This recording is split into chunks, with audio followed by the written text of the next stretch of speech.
So, very interesting thing happened today. Very interesting thing. I accidentally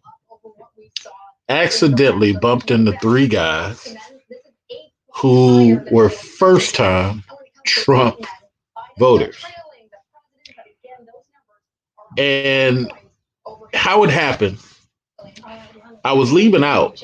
I was over using the computer for the first time. Normally I do my stuff through paper, but I was using the computer for the first time.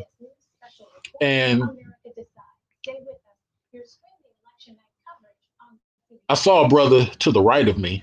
I really saw him out my peripheral vision, but I was focused on doing what I was doing because there were some people that I had to double check on. So I was using my phone to double check on how uh, these people felt about black men. A lot of times you got to do your research on people. So I was checking out how they felt about black men. And when I finished, I leave out. I leave out. I laugh and joke with the lady about my stickers. It was my sticker to vote, and I leave out. So as I'm leaving out, the brother that I noticed to the right of me is trailing behind me, and he's on the right of me. Okay.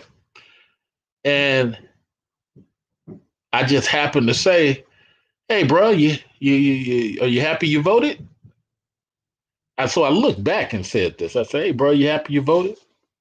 He said, yeah, man, feels good, man."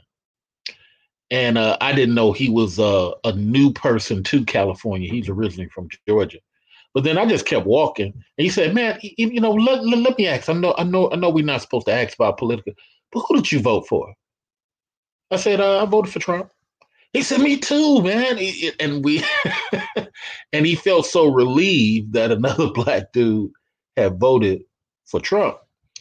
And here's the first thing we start talking about, though: the disrespect that people on TV had for black men. How the mere possibility of black men voting for Trump, they were willing to get on TV and say some disrespectful stuff. And, I said to the brother, now, mind you, it's just two people talking. I said to the brother, I said, "You know what? Hey, shout out to you, W, little W. How you doing, brother? Brown Bird, shout out to you. How are you?"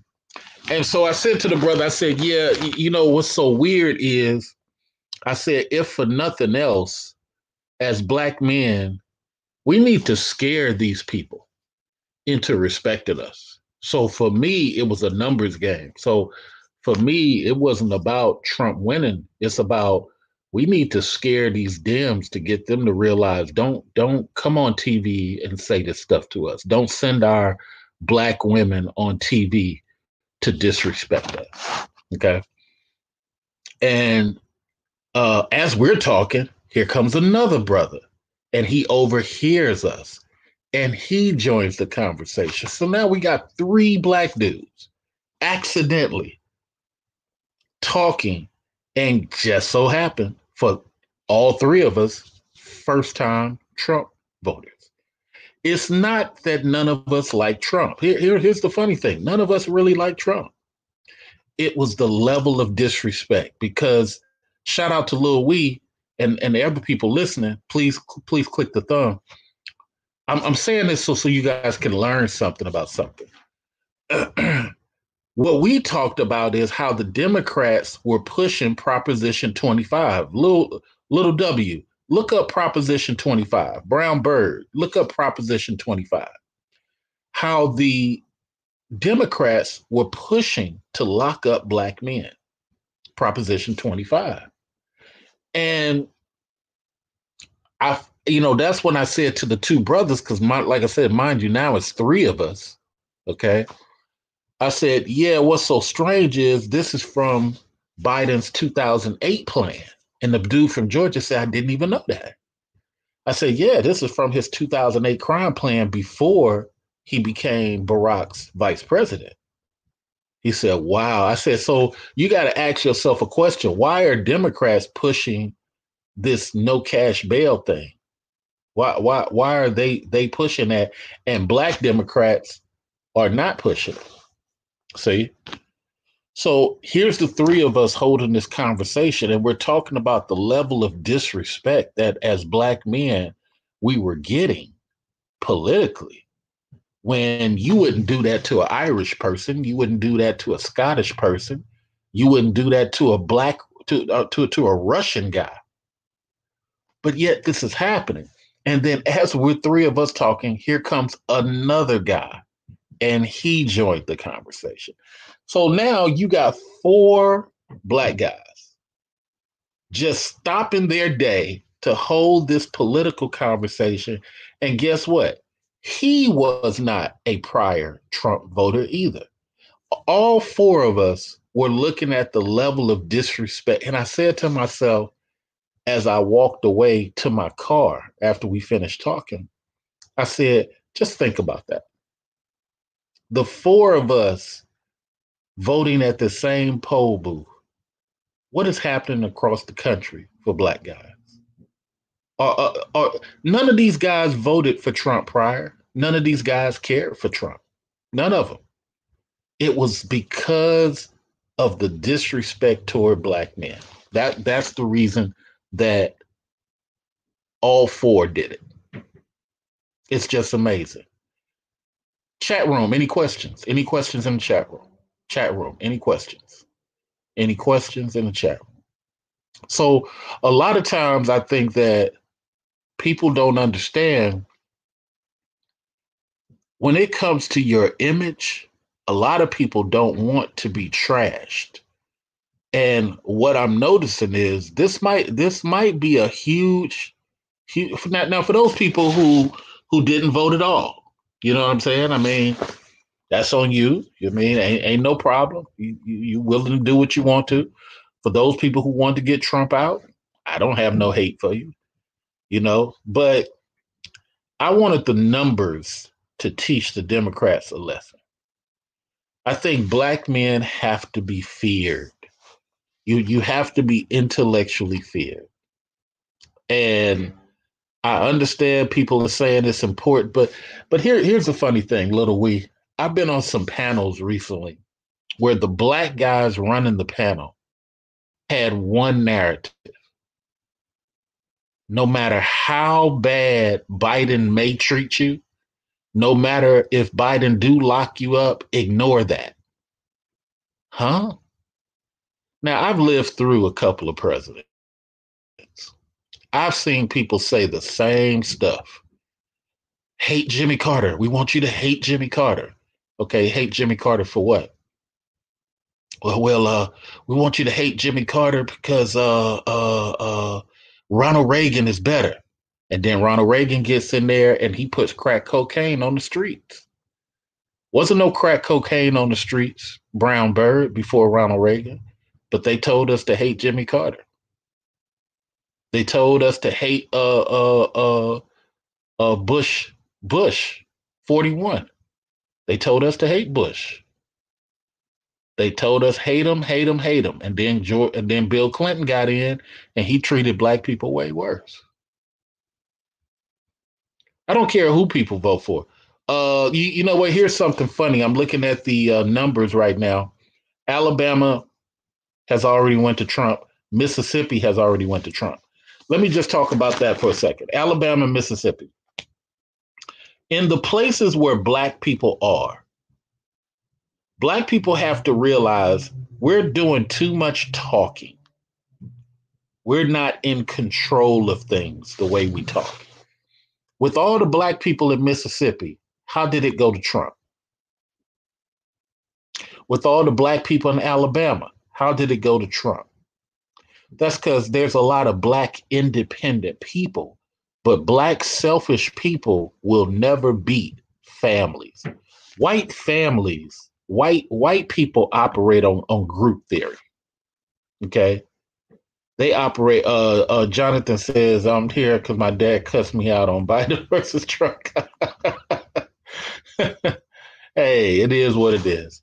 Uh, but uh, Alabama and Mississippi and Georgia might turn red too. But Alabama and Mississippi, all these places where black folks are, all shouldn't black folks stop fighting each other and realize they're not in power when it comes to voting and things like that?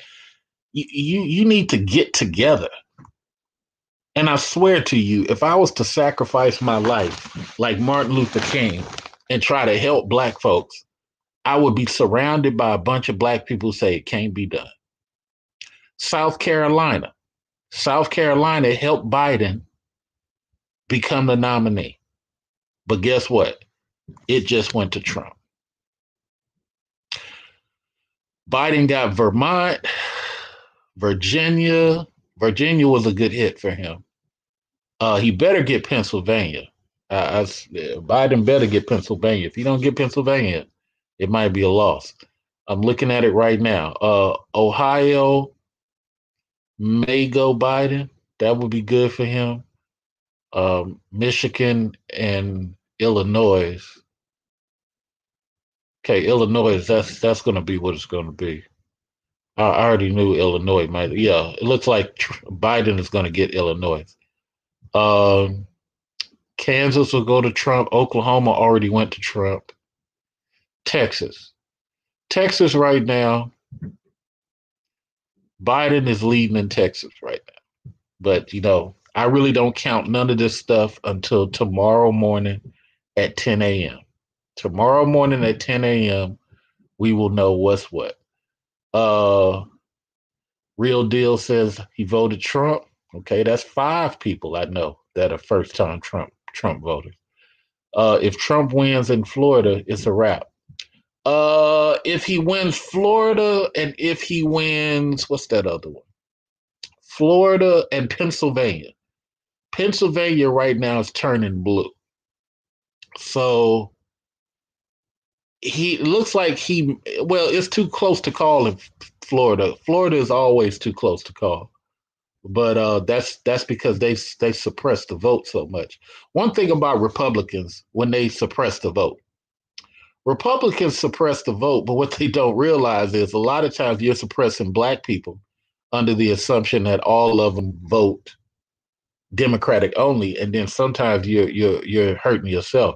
New World Order. Wow, he did a Trump too. That's 6 people. Six black guys that I know of. I mean, even if Biden wins, we need to talk about the numbers that black men. What state are you in, New World Order? What state are you in? So yeah, that's 6 people. 6 people, 6 guys that are Trump voters. Like I said, it's not about even Trump winning. If he wins, that's a happenstance. Remember, we're going to have a recession in 2022, little wee wee. We're going to have a recession. It's going to be 2022, 2023, and it's going to be big. And if Biden is the president, all the Republicans going to do is blame Biden. But if Trump is president, he's going to have to deal with what he created. Because actually, Trump messed up quite a bit. The China thing was great, but a lot of the other stuff it's a terrible situation. Anybody got questions in the chat room? Questions in the chat room.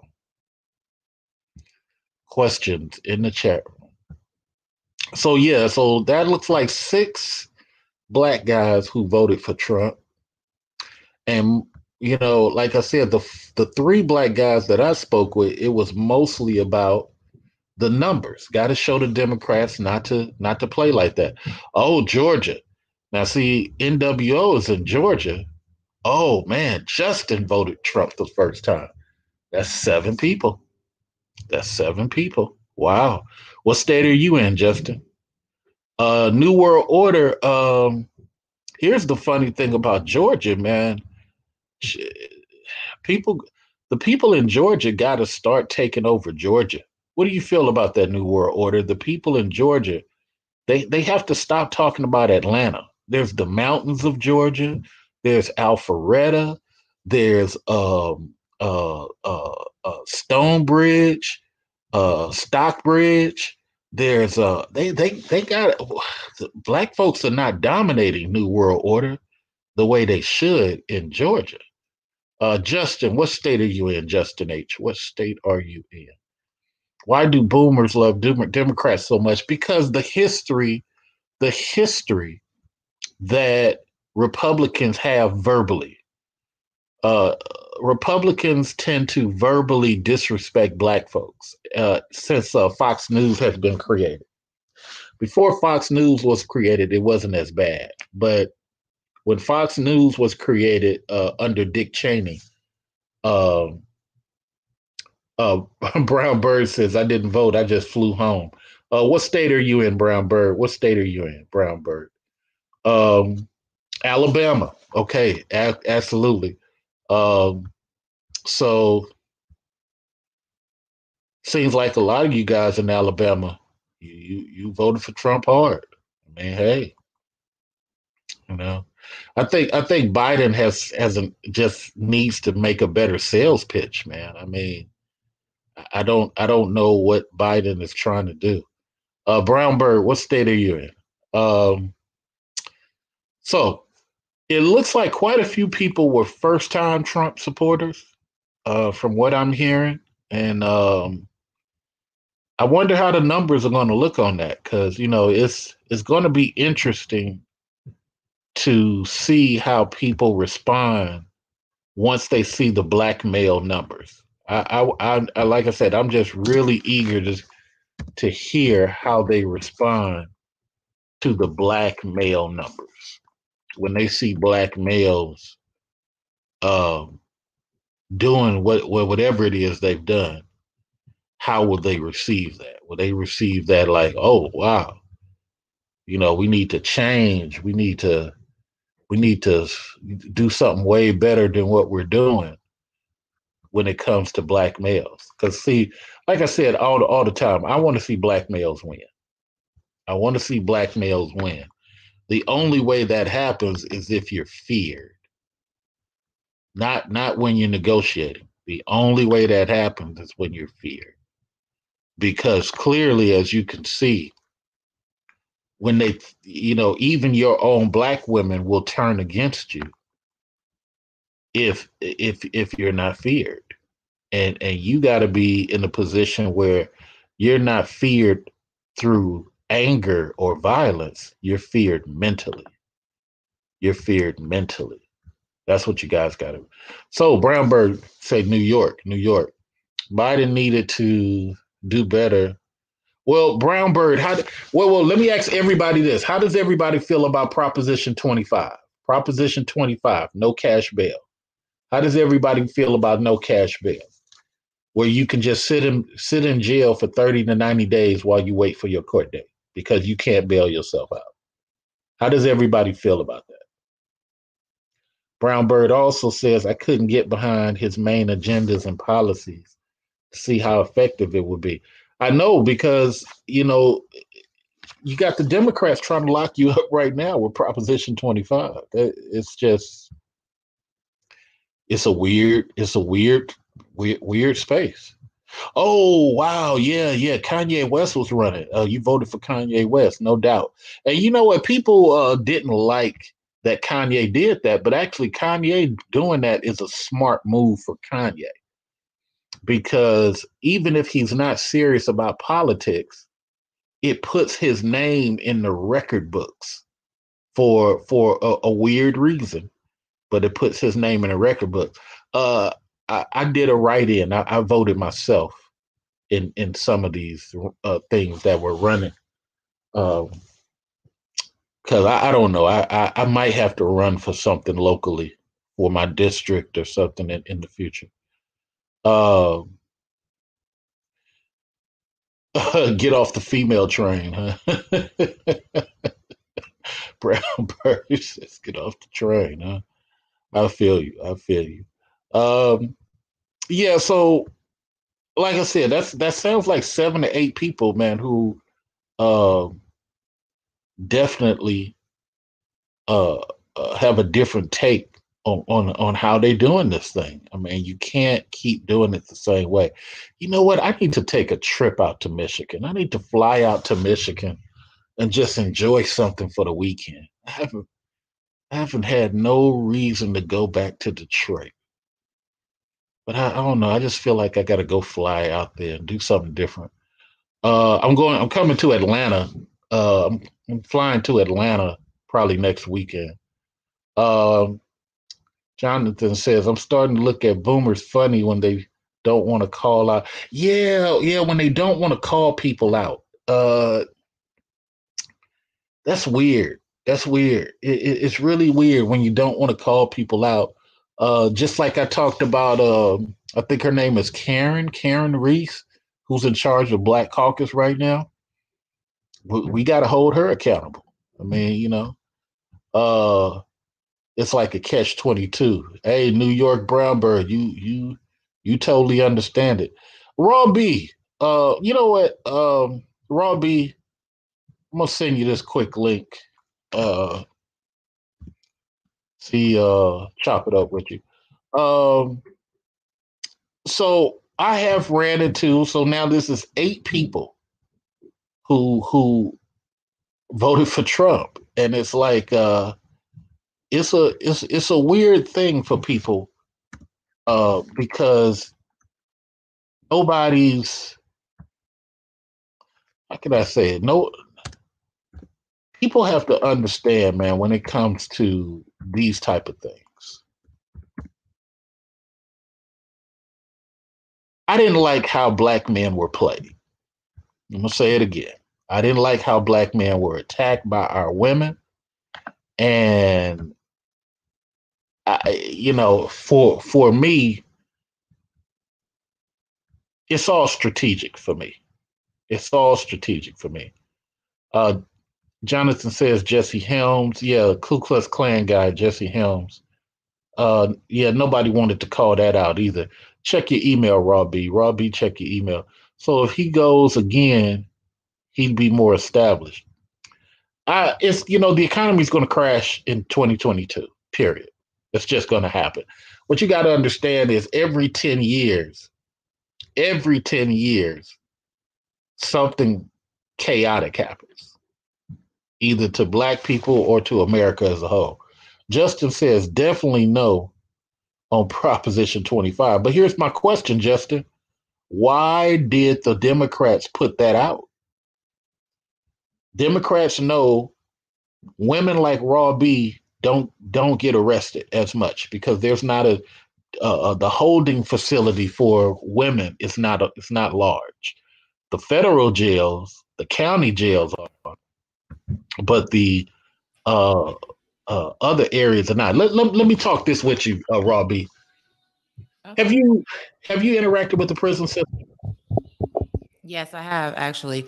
I did a lot of work. I worked in a prison and I worked in a transitional housing for the Okay. Department of Corrections and Probation. Okay, let me ask you this question because a lot of people don't understand when I explain it, especially black men. The holding tank is different from the county jail and the federal jail. Can you explain to people the difference between the three? Yeah, okay. So a holding cell, depending on what county you're in or what state you're in, you can be in a cell with a whole bunch of people, or you can be in a cell by yourself. They're not really concerned if you eat. They don't really check in on you. At most times, they will hold you for that first 24 hours as long as they possibly can before they proceed to let you get a phone call, before they proceed to let you see a judge or anything like that. And if you're in the holding tank on the weekend, you're in a bad way, in a really bad way. But with the county jail, county jail is when you start to have a little bit of freedom and a little bit of, like, I guess you could say, perks or benefits and activities. You get fed, but the food you get is not very good. At least in the holding cell, like you'll get a bologna and mustard sandwich, a cold cup of coffee. When you're in the prison, you're getting some like flavored drink. They're not putting Right. any sugar in it. You're getting eggs that are boiled in a pot of water, but they're pre-made eggs. They add True. supplements into it so that you can have like vitamins and nutrition or what have you. Most of the food is soy. It's cooked True. in big vats. Now, when you're in the federal prison, and in the county prison, they don't even let you have shower heads. They take like little icy containers or something. Hold on for a second. Hold on for a second. So here's my point. There's a difference. Yeah, it's major. So when it comes to the holding tank, for the people that don't know, I've lived in several different states. I don't know how it is in Jersey, because I know Jersey is its own thing. But the women's side of a prison is not that big. Nope. So if it overfills quickly and the officers on the street know that there's no room, what are they going to do to most female offenders? They let them go. It may cost them a service or two, but they let them go. Or they write them a summons. Mm-hmm. That's it. So when it comes to the holding tank, a lot of people don't understand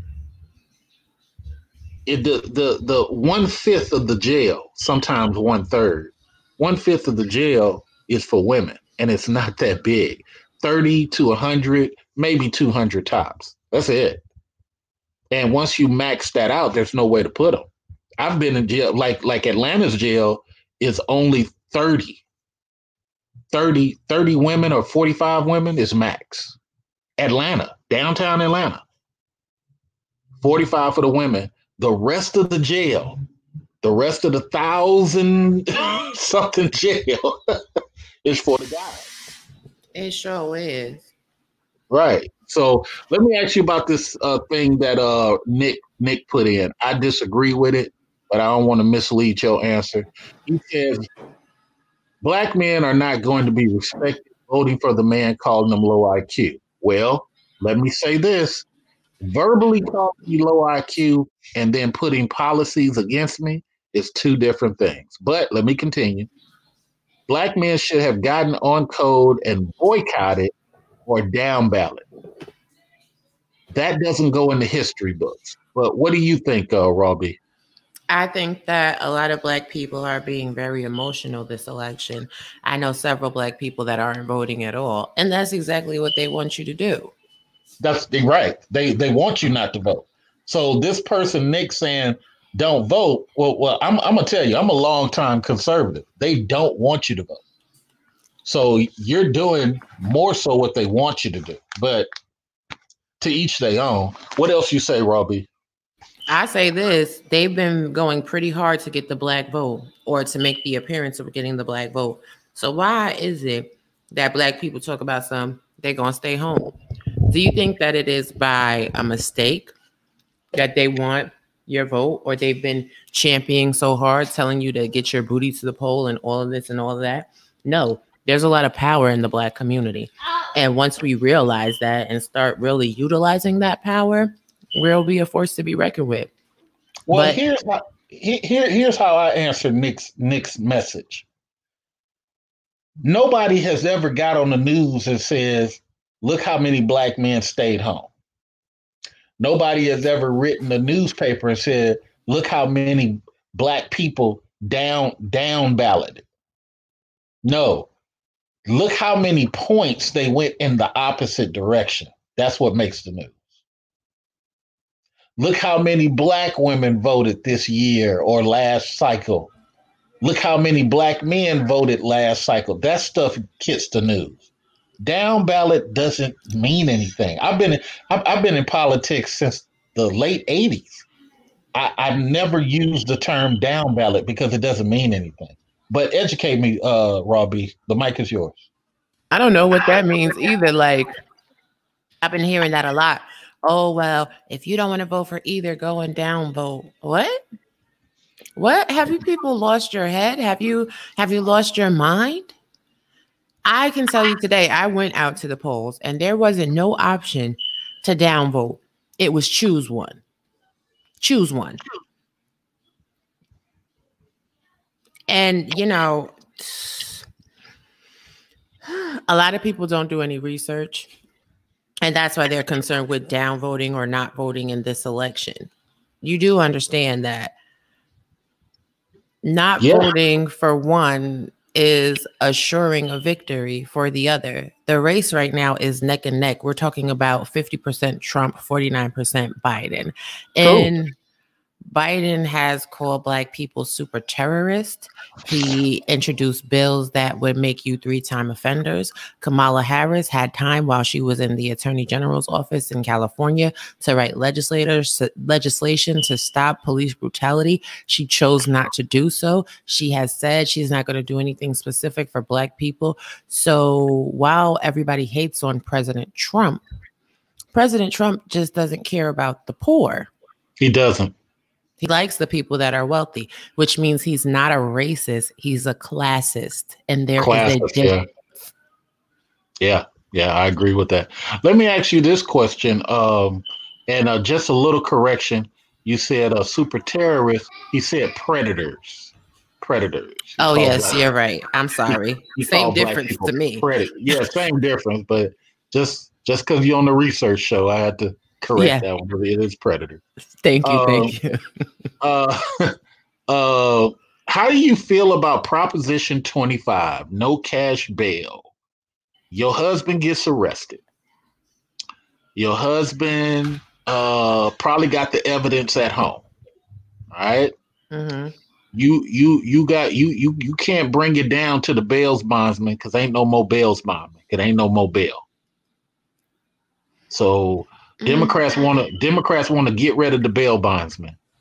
So now a computer is going to determine whether your husband gets to see the OR judge.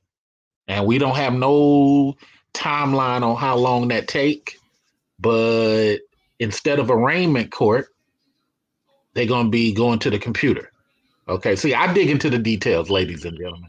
I'm not one of those people who just tells you the surface stuff. So you're going to have an algorithm to decide whether your husband can make it to work on Monday. He got arrested on Friday. Okay. So now the algorithm says, okay, your husband got a job. He can go over and talk to the OR judge. But wait a minute. Don't we actually have humans already doing that called the OR staff? Yeah, we got those. But okay, we're not going to use them. We're going to trust the computer because we want to save money. Human lives, but save money. So now it goes to the OR judge. And here's the second person that has to feel a kinsmanship with you. You know, maybe she's a white woman. She don't like Black men. Maybe she's a white guy who got Black man fantasies or, you know, whatever the case may be. Now this person decides Raw B's husband can't get out.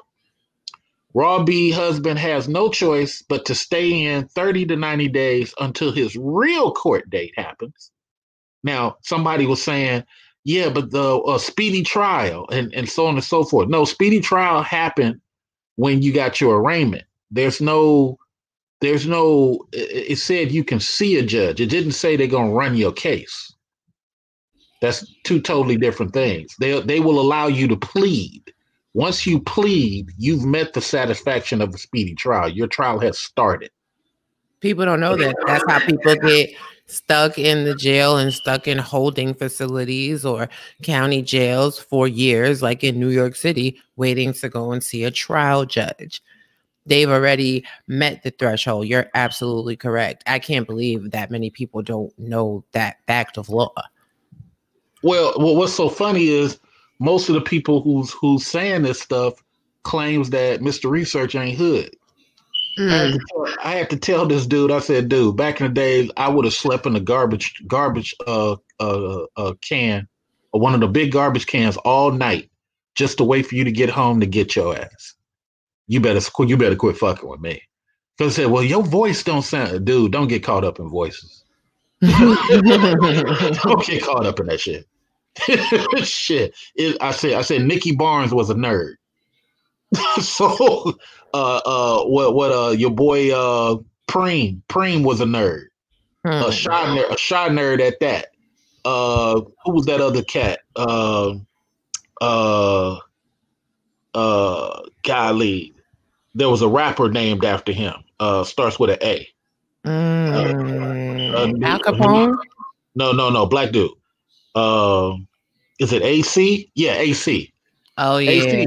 AC, big fat ass nerd, fat motherfucker. You know what I'm saying? He ain't trying to move nothing. You know, he barely walking around. Okay, running half of New York. So stop that.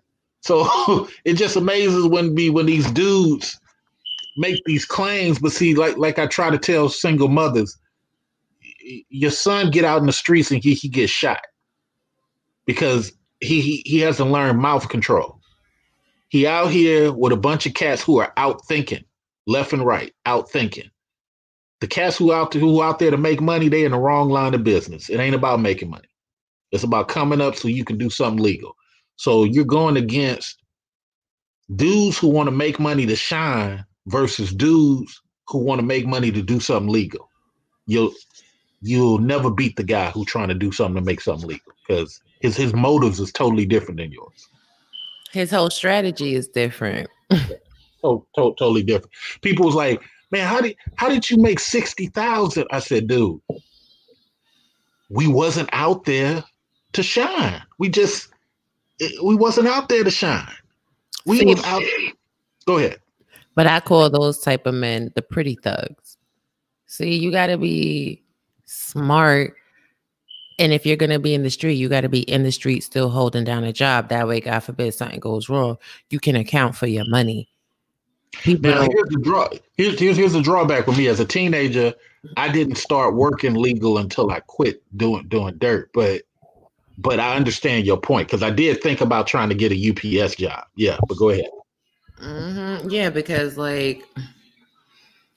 okay, so if you're in a situation like this, if they decide to take away cash bond and you get arrested and you have a whole bunch of money on you, now they're looking at your social media. They're looking at your digital footprint.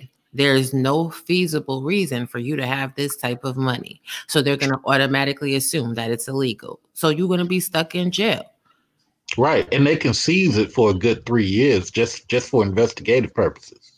Exactly. I mean, I think the Proposition 25 to take away cash bail is kind of stupid because a lot of criminals skip out on bail, they default, they wind up getting convicted of a crime, and those monies go directly to the court. So I think that's a disservice to the municipalities as it stands, as well as to the individuals and, their access to freedom once they've committed a crime.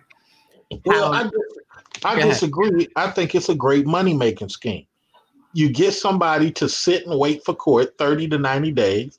Let's say you do get a speedy trial. Let's call it 2 weeks. So you're making 125, 175 a day charged to the taxpayers of that state. The person gets all charges dropped when they finally get to court. And look how much money you make. Right. This is true. But now let's think about it on the flip side. How many criminals pay bail, usually $250, $500, sometimes, up to $10,000 cash or bond, and then they get convicted of a crime? That also goes to the state. So the ones that will go away for free, okay, yeah, great. But the ones it's a great cost to the state to house these prisoners. First of all, they have to pay the salaries of the staff members. I forgot about that. Yeah, and they have to pay for food. And I mean, the budget is stringent, but I'm going to tell you, as somebody that crunched the numbers for food for prisons, it's a ridiculous number. It's astronomical. Wow. Unless you have one of those prisons where they have like garden capabilities and they grow some of the food, then you get a little cushion in your budget. But they pay inmates like $1 a day. Seriously. Yeah. I back in the day, it used to be 35 cents. Yeah. My alias did some time. So people, and some funny thing, people always ask me about my alias. You got to remember, back in the days that we didn't have computers, so everything was on paper. And you can manipulate your fingerprints several different type of ways. But the whole point is not that I want you guys to do crime. The whole point is we lived a certain way so y'all wouldn't have to. But y'all so comfortable now and not realizing that back in the day it would have been worse. You feel me? So a thing like Proposition 25 can take you back in the day. You want to know how crack cocaine happened? Well, if I put something in your vaping cigarettes right now, if I put something in your flavored weed right now that got you all addicted, it would take y'all about 5 years to realize you was hooked. Mm. But by that time, you'd be sitting up here giving head in the park trying to get another flavored raspberry. Wow. You got to understand the drugs back then, they were party drugs. Wasn't nobody getting hooked on that. People knew to stay away from heroin, but nobody knew Ronald Reagan would manufacture some chemical drug and put tons of it out on the streets for free, just so he can bankroll a Sandinista war. Which, by the way, the Sandinistas still control Panama. So what was it all for? What are your thoughts, Robbie? Listen, everybody has interesting preconceived notions about me as well, but I let them think whatever they want to think. But I could tell you, I done seen a lot of real stuff and a lot of real gangsters. And this drug game is, oh baby, it's nothing to play with. And that's absolutely correct. What do you think they're putting in your vape cigarettes right now? Do you think you're just inhaling the vapors of the juicy, yummy goodness? No, vape smokes is causing holes in your brain. They have all this CBD and all of this fake weed that gives you the same experience without the THC, which they know people will, cling to because, ooh, I can now feel like I'm smoking weed, but still go to work. What's in there? Mm, mm, mm. Like I tell people, keep playing around if you want to. I was in Miami, went to one of the Miami stores. I got some cookies. I don't know what they did. They put mushrooms in it. I don't know. They did their own special mix. But I tell you, I was glad I was in the safety of my home when I start overthinking. When I start overthinking, I was like, what the heck? Next thing you know, I'm crawling on the floor. I'm like, what in the hell is this? This is cookies? And like I said, I was lucky I was in the safety of my home. Otherwise, it would have been bad business. It would have been real bad business. But let's go back to this. So far I've counted 7 black men, first time Trump voters. What are your thoughts? I ran into 3 dudes today when I went to go vote, accidentally, and 3 dudes, we got to talking, and they were all first time black male Trump voters. What are your thoughts? Congratulations for trying something new. Congratulations for breaking away from the herd. Salute.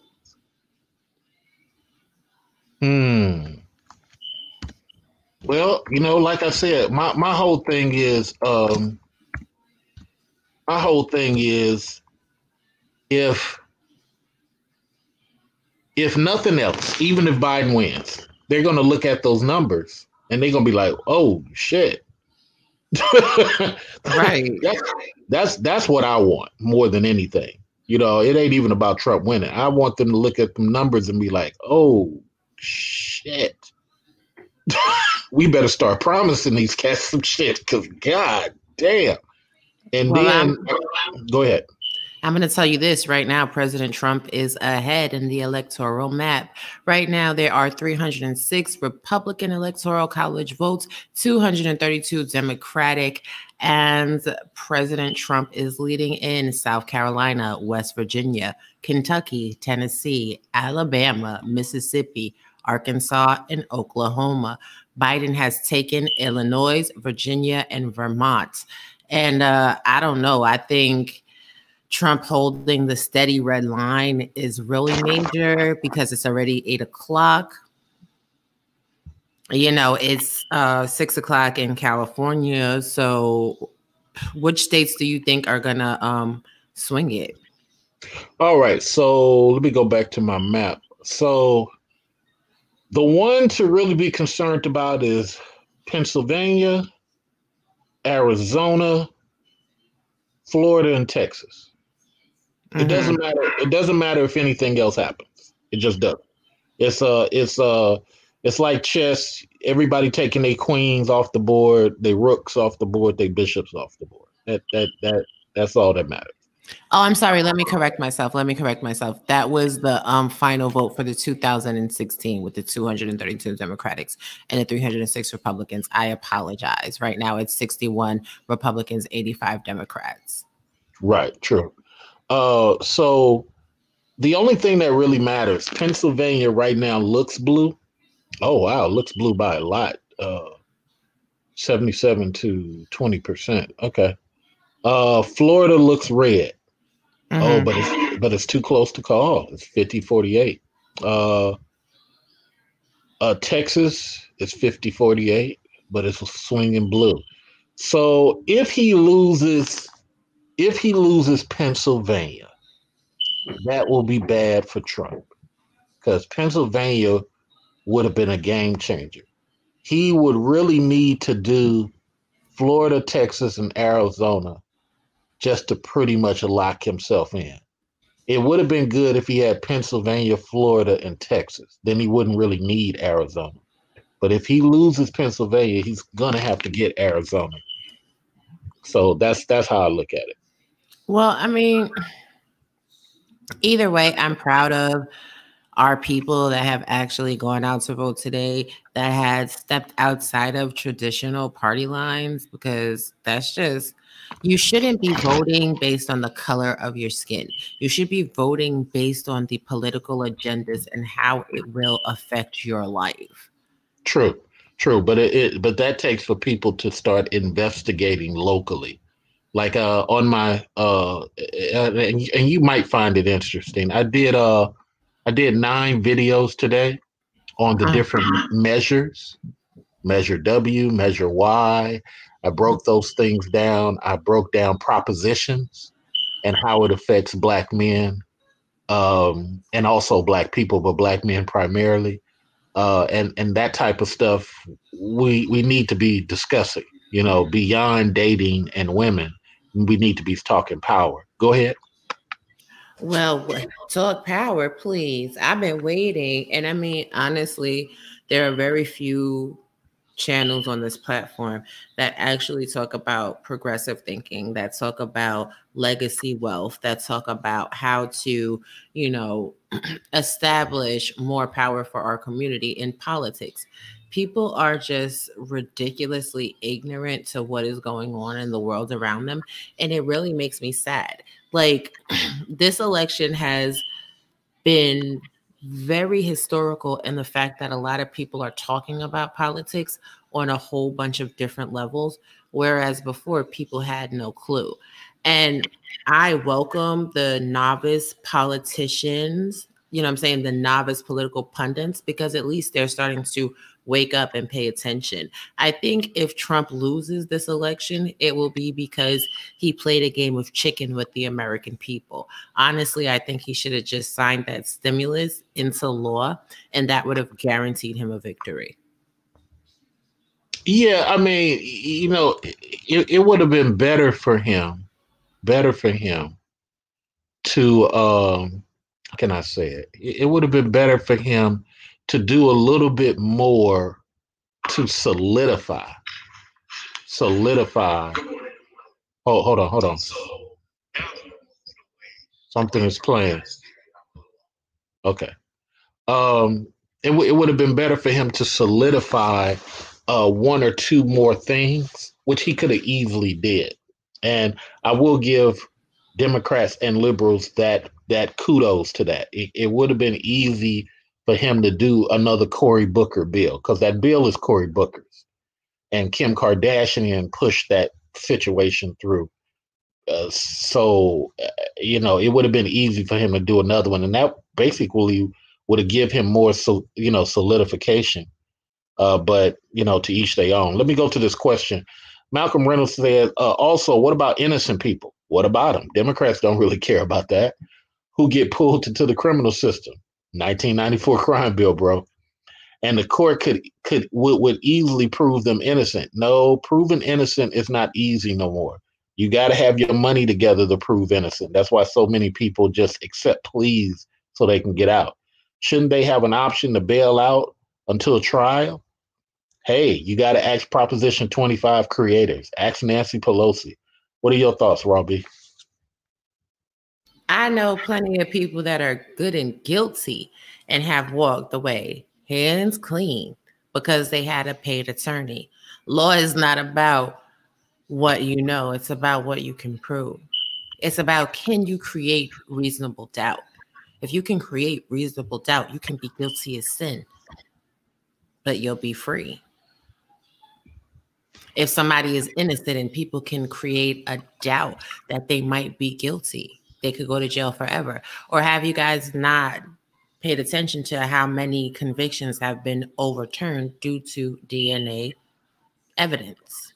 Emmett Till was murdered and a whole state was burnt down. He was innocent. The lady told the truth on her deathbed and they said, oh, she's 84. Give her a hug. We like warm hugs. But she committed perjury. She should have sat in a jail cell until the last breath she drew. I agree with that. Totally agree with that. Yeah, we're in a situation where we're kind of not realizing that. I don't know. I don't know if we really know what's important nowadays, or are we just saying some stuff? People have a romanticized view of what law is. People have a romanticized view on what America is. People do not fully understand the history of the developments of these laws, of the development of the penal system, of the transition and transformation of the laws of slavery. A lot of people are completely unaware that when you are incarcerated, once those silver bracelets go on your wrist, you are once again a slave. Read the 13th Amendment. Wow. Good comment. Good comment. And we got to start reading in depth. I think that's really the biggest problem for me, is that a lot of people are not reading in detail or reading in depth. They're taking pieces of it. Like there was a bill on there for people who sell weed. For people who sell weed, whether they should get taxed at a higher rate, whether they should, and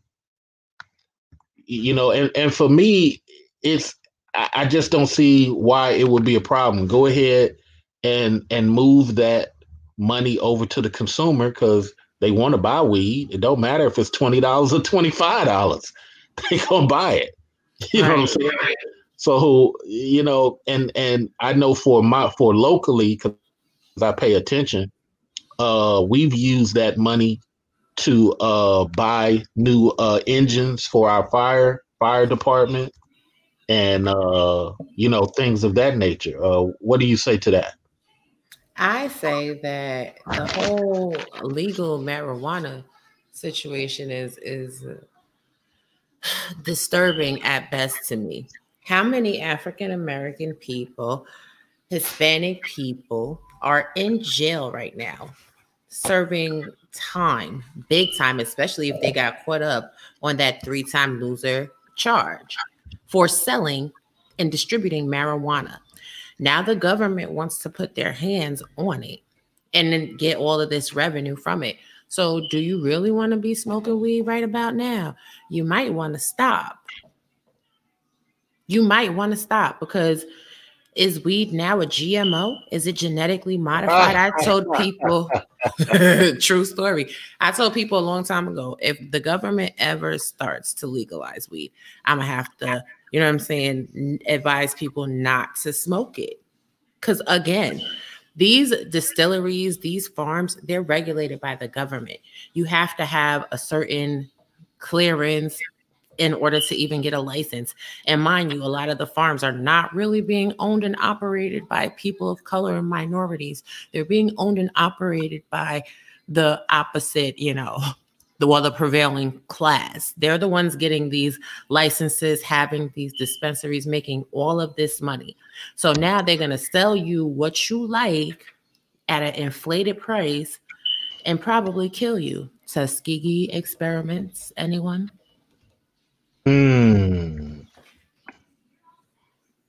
Wow.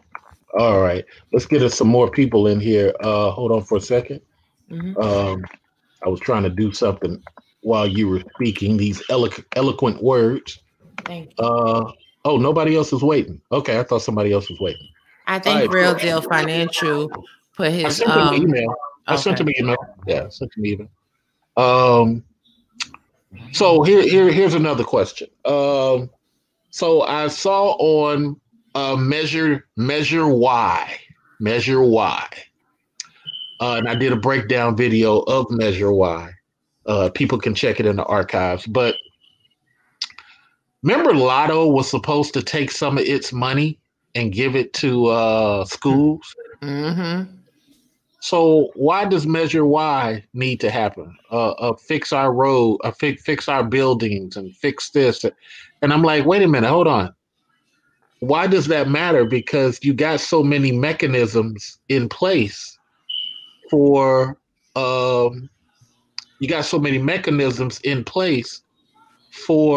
children, for schools, like the Lotto. But then I dug into the details of Measure Y. Measure Y says, and I quote, the county will take these funds on new taxes. Remember, renters don't pay taxes. Most condo people don't pay taxes. Only homeowners pay taxes. Okay. Business owners pay taxes. Not the business owners who are doing stuff from your apartment, but people with brick and mortar locations. Okay.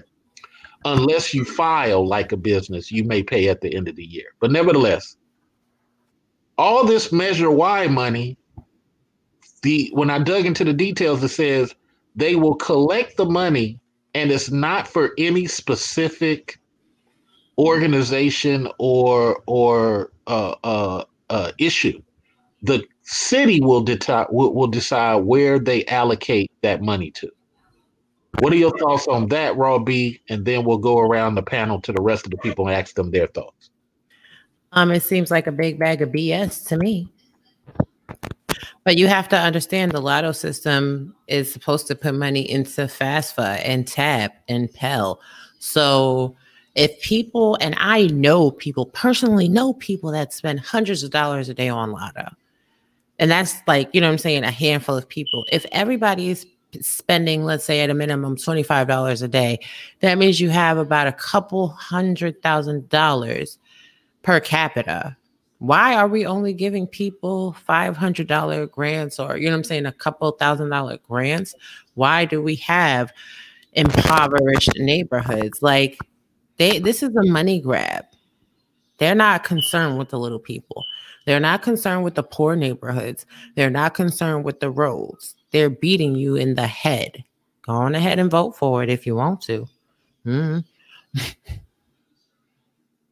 Well, let me redirect my question. So Measure Y is different from the Lotto. Measure Y says it's going to do stuff for schools.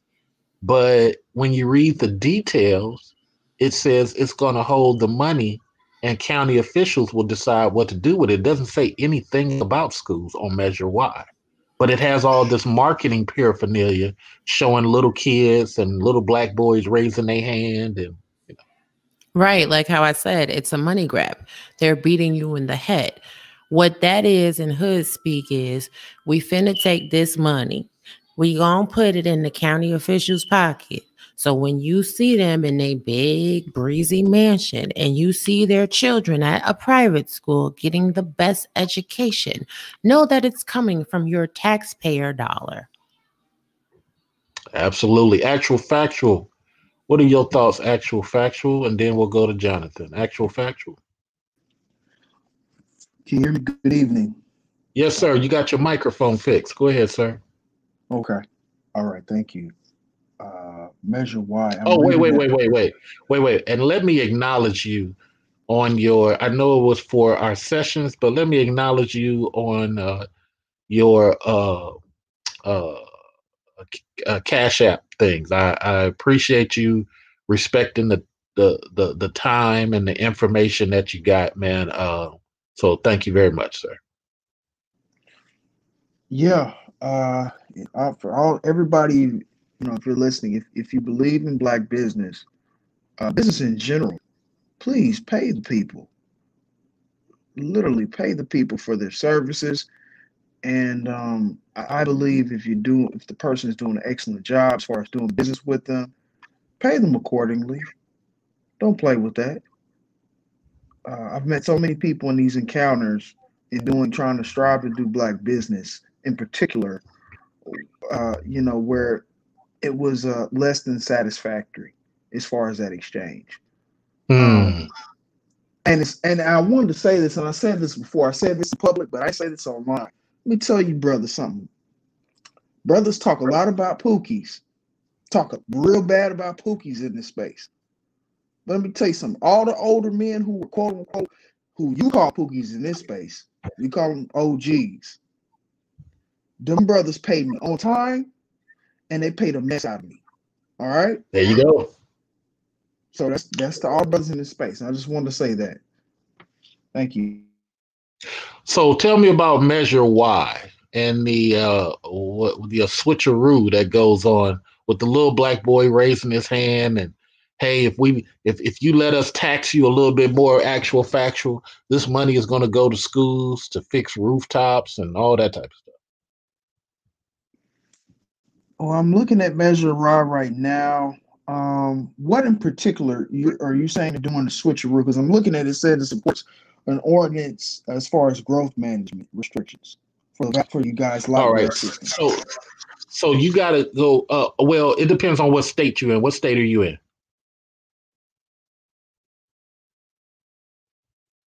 What state are you in? I'm in Missouri. Okay, you got a different Measure Y.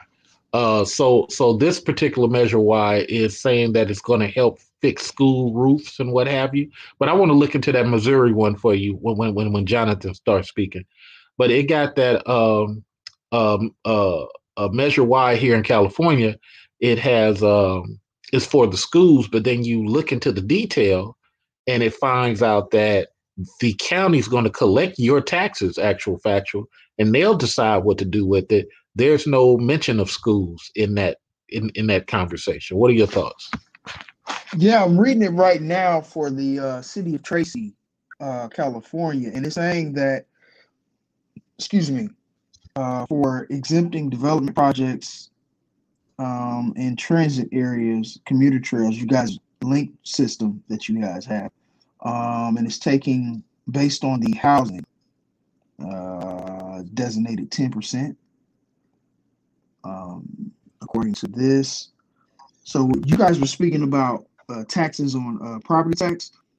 So it says to rent that have been between 80% to 100% of the city's median income, rather, and that makes it between $70,000 to $88,000 per household is what it's saying that it's going to be taxing off of. And that's where you get that. So let me be a little helpful, actual factual. Do you think renters pay taxes other than sales tax? They have their personal income tax. Their personal income tax. Right. Yeah, they got their personal income tax, but that's for state. What about local? What about city? What about county? Only on their personal possessions. But as far as we're talking about residential, then no. But on personal possessions, yes. So in that essence, and Jonathan, we coming to you in a minute. And in that essence, how do renters pay for the toilet system and the sewer system and clean water? They don't, but they don't. Their landlord would. Is he paying for everybody or just the land that he's acquired? Meaning that is he paying just for the four blocks that he has the building on, or is he paying for the 200 units going up into the sky? Now, I am a neophyte as far as that goes, but I would presume the land that he physically owns. That's all he's paying for. So people remember, people who own these land on these condos, they're paying for the land, the equivalent of 4 or maybe 8 houses. They're not paying for the number of people in those 4 houses. So imagine if you had 200 units in 4 houses. Okay. So that's 50 units per house. But you might have 1 to 3 people living in each unit. Everybody got to use the bathroom. But the landowner is only paying for 4 to 8 houses. Who pays for the rest of that? Raw B pays for the rest of that. Who else pays for the rest of that? Jonathan pays for the rest of that if he owns a brick and mortar business. That goes up in his taxes. They pay for public utilities. I'm gonna come back to actual factual because he's a little stunned right now. Let's go to Jonathan. Jonathan, how do you feel about Measure Y and all this other stuff? Yeah. Yeah, I can. It seemed like a lot of people don't do their. It seemed like a lot of people don't do their due diligence, man. Like when I had the argument earlier, man, I bring that up. He didn't know what the fuck that was. Oh, my bad. He didn't know what that was.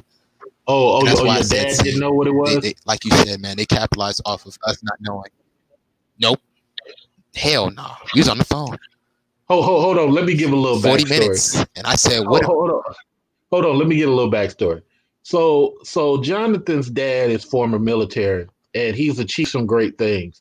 But Jonathan's dad is not necessarily well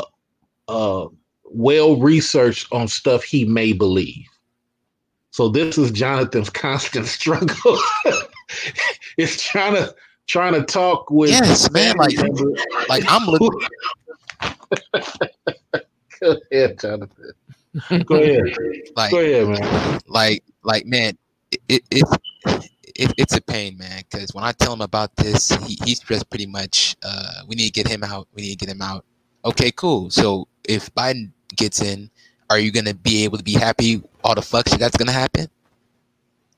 And he pretty much said, "Well, it can't get worse than this." I said, "See, this is how Clinton got in and set up the whole black community and created that crime bill. It made the pressure and the heat even more hard for black people because he didn't know what Y meant, Measure Y." When I told him about that, man, he looked at me like I was uninformed, and that's. I swear, man, that's scary, man, because a lot of measurement Y and a lot of policies, I talked about the cash bail and everything. He said, get rid of it. I said, man, we had this since the days of Wyatt Earp. We had this in the days of Wyatt Earp. Cash bail, keep it around. He pretty much said, get rid of it. And I said, Biden's going to increase the police budget. That don't mean nothing to him. I said, oh, my God. Oh, my God. Well, and that's when I started questioning. Hold on. In a little defense, and we about to go to Raw B and get her thing too. In a little defense, a lot of times people don't really understand this stuff, and kind of Raw B covered this until they get caught up in the system. Then they say these magic black words. This is crazy, man. This don't make no sense. But you voted for it, or you did not vote at all. But your candidate was for it. Yeah, and your candidate was for it. So what do you mean? Candidate was for it. Go ahead. Because Q, can I just say this, man? Go ahead.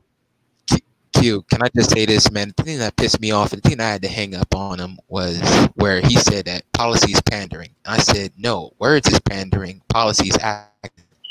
And that's where we start having an issue, and it start becoming a big ass debacle. And I said to him, do we ever challenge Democrats? And he pretty much was quiet. And that's when I realized that there's certain black people, man, they just gonna hold the Democrats' water no matter who's in office. I'm done. Raw B, what are your thoughts on what Actual Factual and Real Deal Financial had to say? I mean, no lies detected. At the end of the day, the Democratic Party is always trying to act like they're socialists and they're for the people, but they are always putting up this wall to stop the people from getting services. But they have a very interesting way of spinning the narrative so that they look like the victim and they look like, well, we're trying to do this for the people and this won't get passed. And it's like, I get it. Rich people don't want to be taxed, and that is an issue. However, how is it that with rich people not being taxed, whenever the Democrats are in office, all of a sudden our economy is at a major surplus? And as soon as a Republican steps into party, we're at a major deficit. Is that what's really happening, or is that another spinning of a narrative? And I do believe, just like with church attendance, Black people just go along to get along with whatever their families do. Because I can tell you, I'm not aligned with one party or another. I don't even want to say I'm independent. I just go with whoever, whatever party speaks to my beliefs and the issues that are important to me. So that means I have to look at a lot of politics, a lot of different politicians, their voting history, so on and so forth. When you speak to people of a certain generation about this, hell, anybody over, I want to say 45 about this, they look at you like you're crazy, and then they berate you and belittle you because they want to go along. And then when people are in jail, or all of these governmental programs or this funding that was supposed to help the elderly is cut by the Democratic Party, then they do absolutely lose their mind. Like, oh no, but we were supposed to get this. No, it was lies. Wake up, snap out of it. I don't know. Actual factual. What are your thoughts, sir? About what in particular? Anything that Jonathan and Raw B said. Yeah, to be civically involved. I've been deficient myself in these last 10 years, 12 years of me being able to being of voting age. And it really wasn't, I don't have an excuse for it. I just have 12 years of, Mr. Research, as you would say, complaining about policy that's already, happened. Now, granted, when my voting age, when I first started, Obama, but it's still no excuse because he passed policy, and people, we're talking about legislative all the way down, all branches. And so I've got work to do the next 2 years and in 4 years. And but I also have benchmarks. And that's what I want to let the young men and Black women know, is that you should have benchmarks, or be creating benchmarks that you want socio-politically to happen. And I have those. Good point. Please continue. Good point. So yeah, you want to have benchmarks, even if you hadn't in the past. You keep rolling.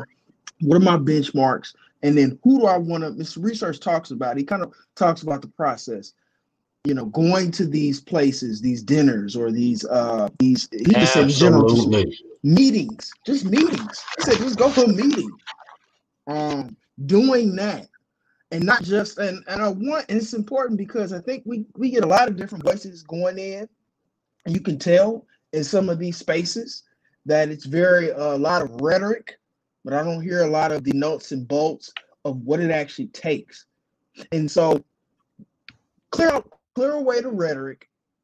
And I don't care if you got to go Schoolhouse Rock to see how bills get made. Do that. Old school style. Do that. There's a number of different sites, and I'm sure videos on YouTube themselves walking you through the process. And you need to be familiar with those, because just following this rhetoric that you hear reverberating that oftentimes gets recycled is no good. I want to say this last thing. Come up to elevate yourself to womanhood, manhood in this country. And that means being abreast as to what's going on in your locale where you own property and when you call yourself a resident. That'll get you to the real manhood and womanhood. And that's all. Well, let me ask you a couple of things, actual factual. So see, here's the thing. When it comes to a lot of these places, people just don't understand. It's about owners and managers, families versus independent people. Independent people will never win. Yeah, you'll be making money for 5 years, but once it hits that 7th year, now you're up against it. You're up against people who have come up, solidified, and now they got their children battling you for contracts. They got your children battling you for accounts. And you're like, how did this happen? This don't even make no sense. This is crazy. It's not crazy. It's not crazy. Most of this stuff, when it comes to taxes, people with legacy, they're trying to protect their legacy. So let me ask you this one more question.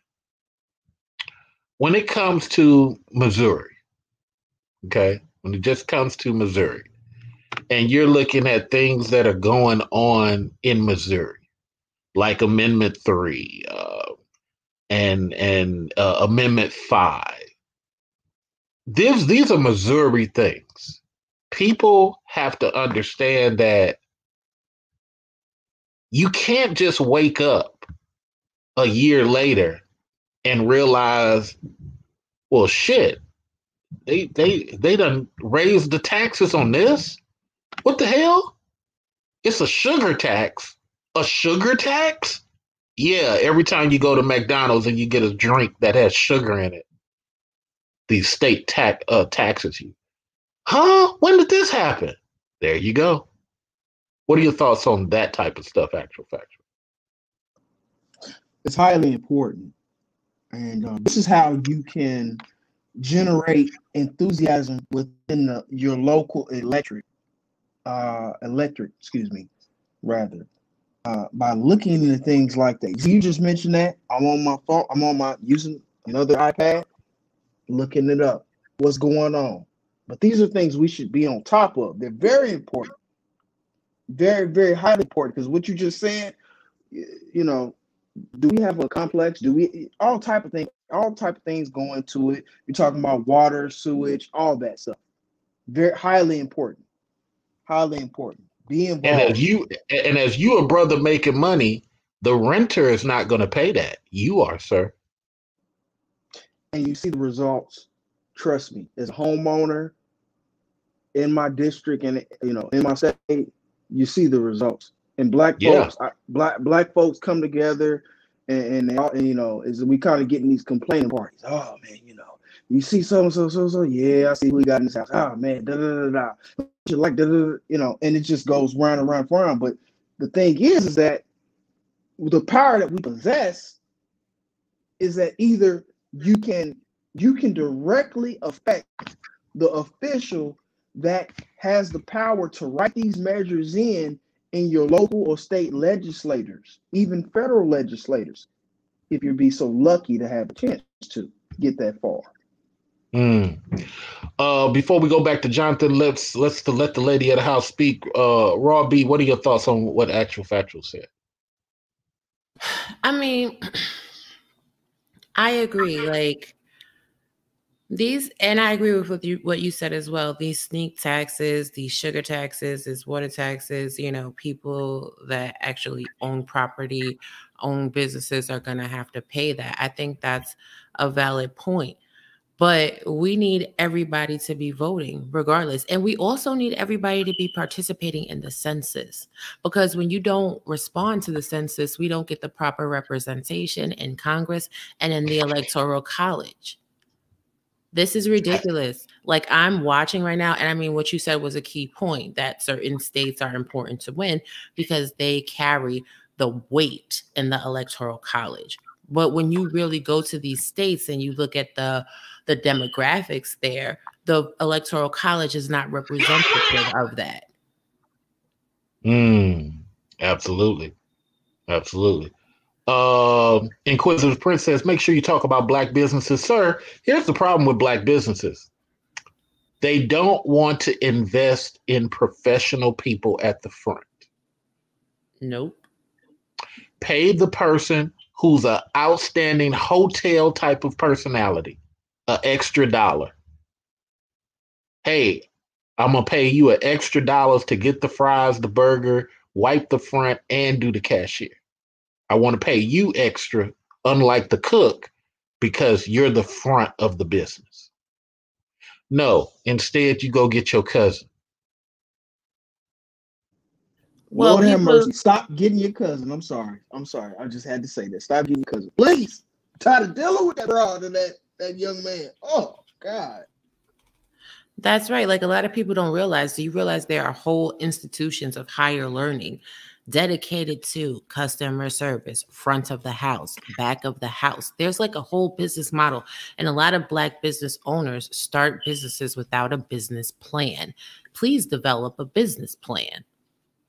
Please understand the demographics, the analytics, the algorithm, the shoppers in your community, and cater your business to said consumer so that you can be successful. Don't put your prices through the roof because you're trying to compete with a well-established franchise brand. When you are new out the gate, you may have to undercut your cost in order to win and establish yourself. Let's go to the businessman. Jonathan, what are your thoughts? I do blame a lot of, not a lot of, but I do blame certain Black business owners due to the fact that they rather utilize cheap labor from overseas instead of actually train and cultivate talent inside their neighborhood. Because a lot of people will utilize the cheap $3 an hour labor instead of actually giving that brother a $12 an hour, $13, $15 an hour job. So a lot of stuff is on us. All right, so I'm going to play for you something you guys will find funny. It's a very interesting thing, but please try to weather through it. So give you a little bit of backstory because it's long, so I'm gonna have to skip through a couple of things. This couple claims that because they were Black, yes, another one of those stories. Because they were Black, they were being unfairly harassed or profiled. So this lady, I believe she's older than her husband. I believe she picked a young penis that she could control because when the husband does arrive, he has all this passion toward the police about what they should be doing, but clearly his wife is disrespecting him every chance she gets publicly. And one of the things that she messed up, Raw B, you'll find this interesting. She mentions the fact that her and her husband work for the city, which, as we all know here on this panel, Actual Factual and Jonathan, you have just embarrassed the brand, which is grounds for termination once you get back to your job. So all of this is happening because the woman was at this Applebee's last Sunday and she got to use the high chair for her twins. But 1 week later, different manager, different hostess, all of a sudden she can use those high chairs at a booth. Anybody that eats out on the regular knows that you cannot have high chairs at booths. You can have them at tables, but not at booths because they get in the way of the people serving food. And it's a fire hazard. Please witness this.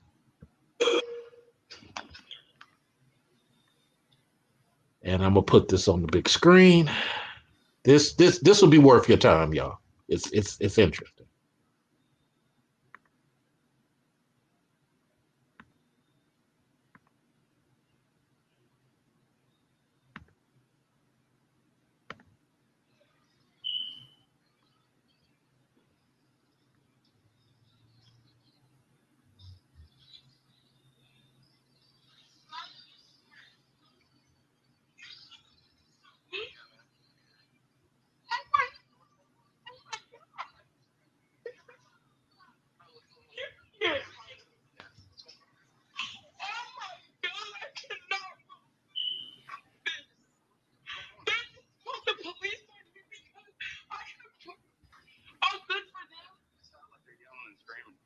Ma'am, do you know the whole story since you're clapping?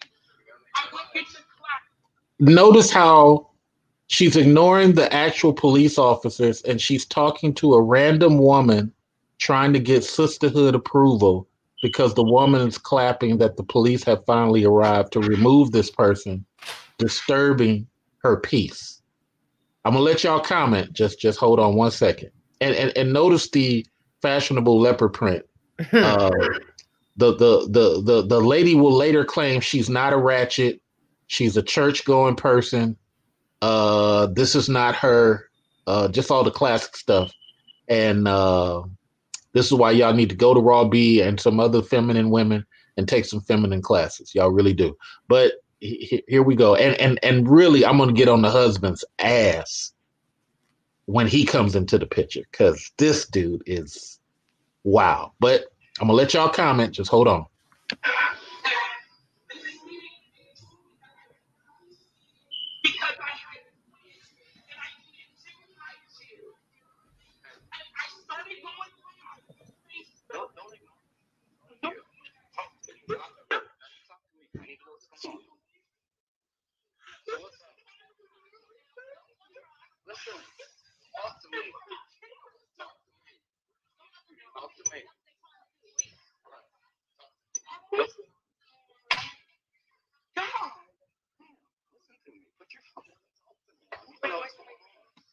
Ma'am, put your phone down and talk to me. Would anybody like to comment so far before I continue? Yeah, like first of all, whatever the situation is in a restaurant, like you can always write a letter to customer service, call into the customer service department. And when the police come, even if you've been acting a whole fool, you're supposed to tighten up, pull it together. Talk to the police officer, explain clearly your position because otherwise they're going to look at you like a threat. I'm going to put bets on that they wind up arresting this woman, potentially throwing her to the floor because she seems like she's problematic already.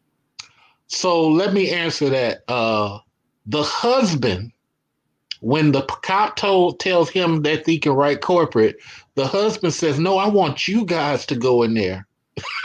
The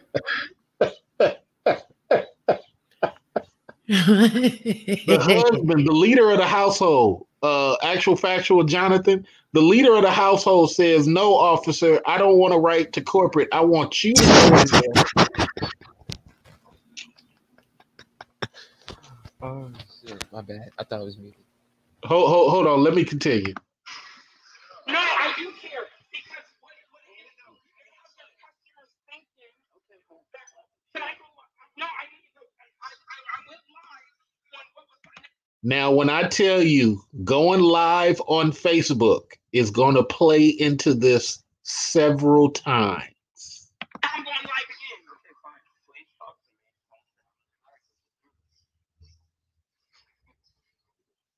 me. What happened?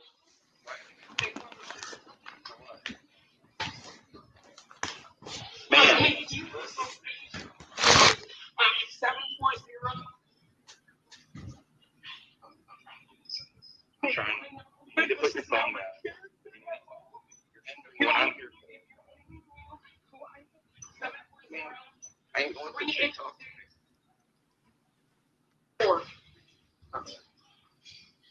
Did he wake up? Oh, yeah. Yes, baby. Okay. I hope he does not start crying.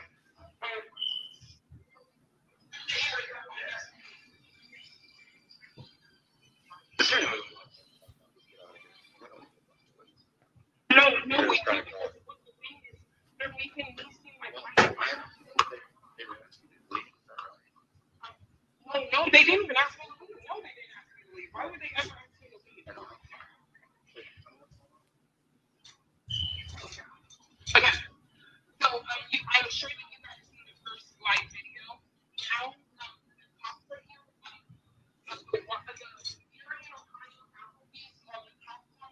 because when I walked in,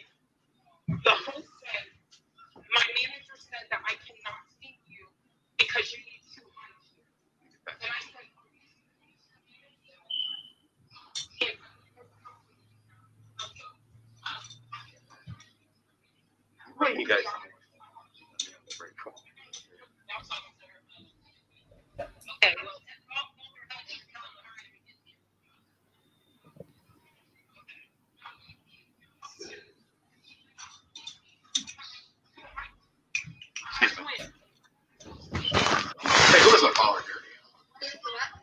Now, the lady on the phone is not part of her clique. The other four women, all older women, are sitting at the table while she's doing all this. The woman with the hat just happened to know her from the neighborhood and was eating at a different table and was trying to assist her by calling her mother. Any comment from anybody so far? I'm gonna save my comments to the end. Anybody else, gentlemen? I'm gonna say my comment, man. I'm gonna analyze this, man. This Monday quarterback for me. Right. We gonna analyze. So, hey, Q, I did have a question. So, the dispute came in when they told her to move that high chair, or that she couldn't use it. The dispute came in when she determined that she had done this same thing 7 days ago. And these people are saying, no, you can't do that, but we'll set you up a table. She feels that's unacceptable. Well, I mean, okay, let me just say this. If she felt it was unacceptable, why did she not take her and her family and leave? Like, I'm not staying somewhere and arguing. No. It's not her family. It's the sisterhood. Her and the girls are sitting at a table. It's a group of 5 and her 2 children. What? You will never see the other 4 women stand up to assist her, speak for her, or represent her in any way to the police. But they're waking up her husband, who has to go to work in the morning. Okay. Hold on for a minute. There's more.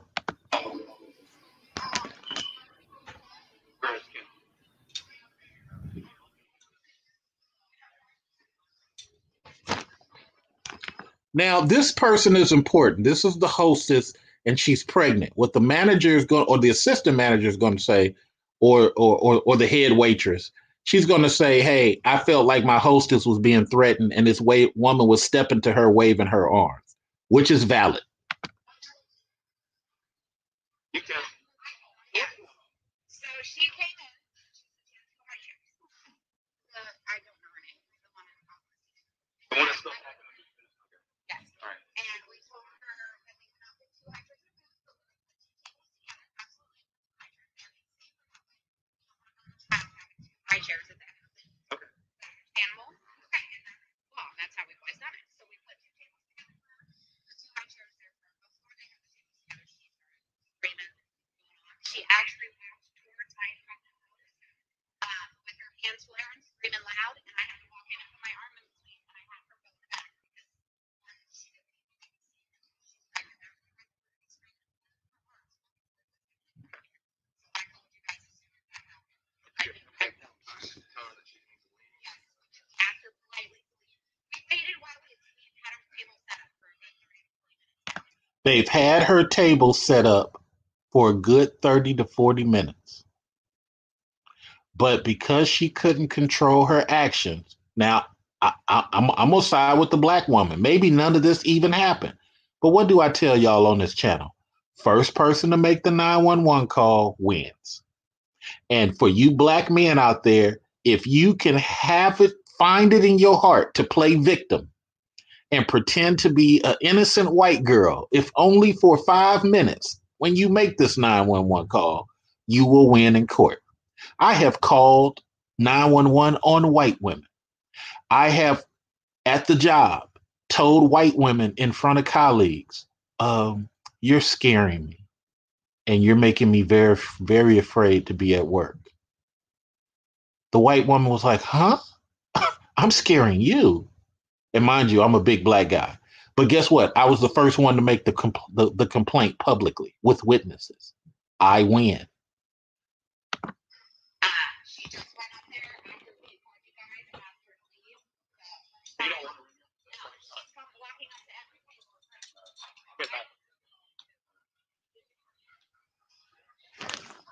Notice how a random white woman who had nothing to do with this came up to express her fear of the black woman. Look how small these booths are. You can't put two high chairs there. It's not even plausible.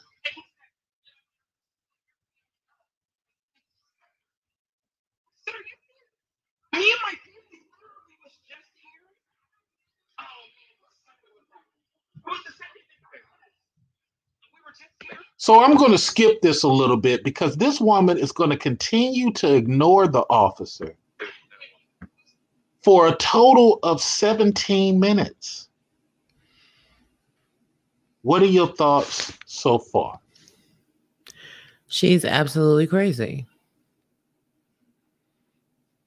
See, one thing that... Oh, go ahead. I'm sorry. That's okay. One thing that I'm never doing is acting belligerent and uncouth in front of my children. Because if those women that she was with wouldn't even stand up to explain the situation to the police, are they going to take care of her children if she gets arrested? Your children are your number one safety, not your pride. Let's hear from the other two gentlemen. Gentlemen, anything so far? I will say this.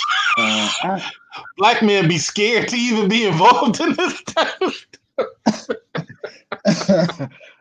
Hey, listen, I'll say this. Yeah, man, I'm just gonna sip my iced tea, man. Oh man, Johnson gonna sip his iced tea. I'm just gonna sip my iced tea on this. Do you hear how uncomfortable the black men are even speaking of this? It's like, you don't even want to be involved. On some real talk, I'll say this. As far as the restaurant experience, so to me, is my experience, my 31 years on this earth, especially in America, it's like a 50-50, in my opinion. As far as restaurant going and all that, kind of 50-50. And that's where it goes to, the person that you're taking out with you, how are they? Do they have some general manners and things of that nature, uncouth behavior, all those type of decorum. Things. Decorum. Thank you, Jonathan. Decorum. And so that matters. That matters big time. Now I will say this though, I have observed different reactions as far as wait staff when it comes to black men and black women. But you ain't got no evidence in this case. You don't, but I'll say this though, with that, what I'm hearing is that from brothers in this space is that it's sisters that their attitude, is so horrendous when they go out that brothers are even it's because some people don't have a culture. Some people don't have tradition. I'm quite sure Haitian men are terrible. I'm quite sure Nigerian men are terrible. But people understand that there's a tradition, and we'll take care of that when we get home. We'll curse that husband out when we get home. We'll check that person in the car. We don't do that stuff public. The ADOS people are off the chain. But let me get to this because it's pretty long. So let me give you some more. Mind you, everybody else is talking except the four women who are with this lady, and she is more concerned with her Facebook Live for the past 15 minutes. Mind you, when I stop this, I've skipped this up 15 minutes. She's still refusing to give the police her side of the story, and she's more focused on Facebook Live.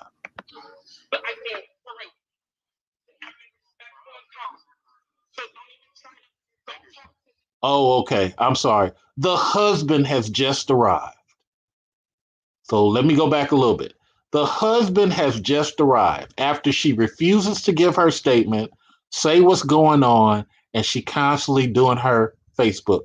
Now this gets juicy because the husband is going to constantly stay in the background, and you guessed it, gentlemen, like a good male hyena, he's going to keep deferring to his woman on what he should do. You can bust a nut in this woman and have children with her, but you're not leading her effectively. yet you're mad at the police and you get angry with them. I'm showing you this video because I'm not really mad at the woman. I don't get mad at women. I'm mad at this dude. Watch this.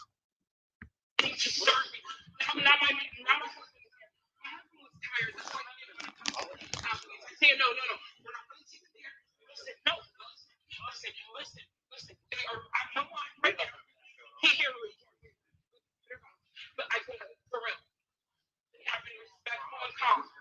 So don't even try to don't talk to them. It's the manager. He's back there hiding. He's back there hiding. He was here. Okay. So again, all these customers, before I leave, I want you to know the manager called the cops and said that he's refusing to serve us because we need two houses. What? Huh? Oh, what? You want his song? Let's go. Take care of my baby. Take care of my baby. I don't want to arrest you. Yes, take care of your baby. I don't want to do this. No. No, I want to know your comment of take care of my baby. No, you said it, so I want to know why you said it. Don't be silent now. Don't be silent now. Take care of him. Notice how the husband is standing behind the police, not consoling his wife, not redirecting her. He's joining his wife in yelling across the room to confront some random people who said, focus on your babies. And the black boy in this situation says, man, you better watch your mouth. Hold your comments. Let's hear some more. It gets juicy.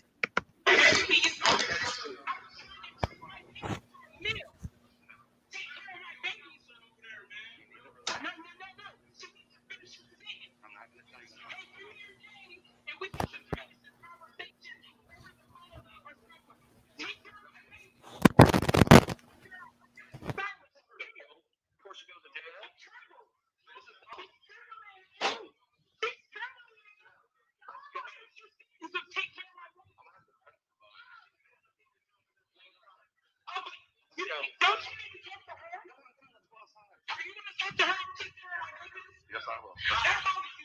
Where's your baby? Where's your baby at? Take care of your babies. Enjoy that drink. Is your baby's going to enjoy that drink? You better enjoy that drink. You're like everything. Enjoy that drink and take care of your baby. Shut your mouth and get outside. We're done. That's it. Yeah, are you real? Are you real? I'm with you guys yelling. Are you really going to yell? If you went to a restaurant, I'm going to go to jail now. I'm going to die. You guys.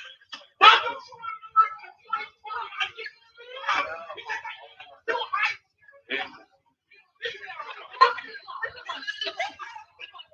Calm down. Calm down.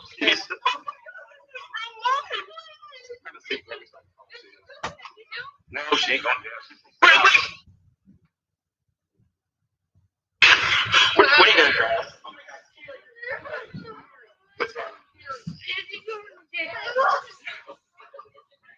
Man, what you guys grab? Who you guys talking? Hey, so now where did you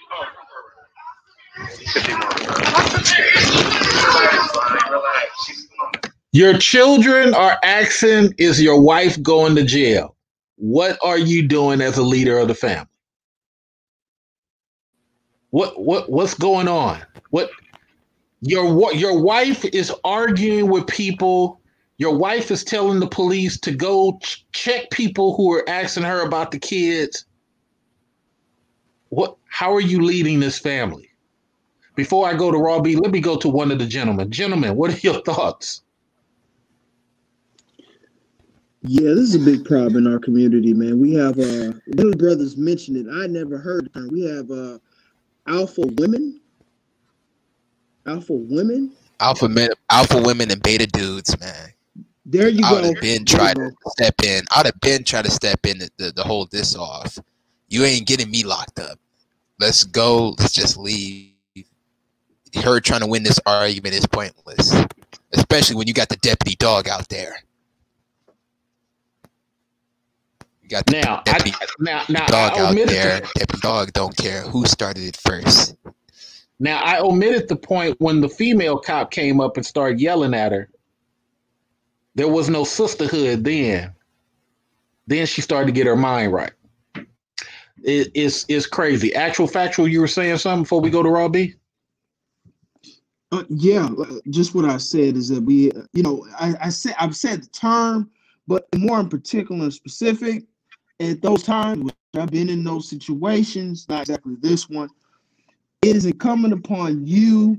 I don't care what you guys' relationship is. It's incumbent upon you as the man to take the lead. I disagree. If you're a male hyena, you never lead. The female hyena leads the male hyena. The male hyena's purpose in Africa is to provide penis, protection, and then die.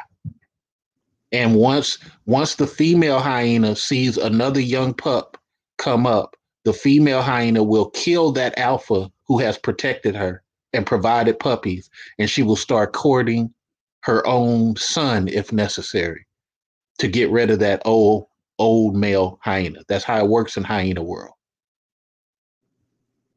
Yeah, I'm aware. Let's continue. I'm sorry, Raw B. Raw B. What are your thoughts? This lady is foolish. First of all, you're inviting CPS involvement into your life. And again, it's always about protecting your children. At the end of the day, the way this woman is acting, she can be arrested and her children can be taken away.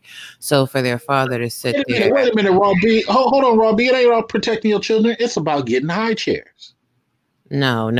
That's a fool's mission, because if they ain't want to give me the high chair I wanted for the booth I wanted, I would just take my money elsewhere. Again, this goes to what I said earlier. I'm not fighting with you in the restaurant for you to give me the service I want. Then I'm going to order food, and me having a nasty attitude, I'm going to trust you to deliver me clean food. I'm not going to...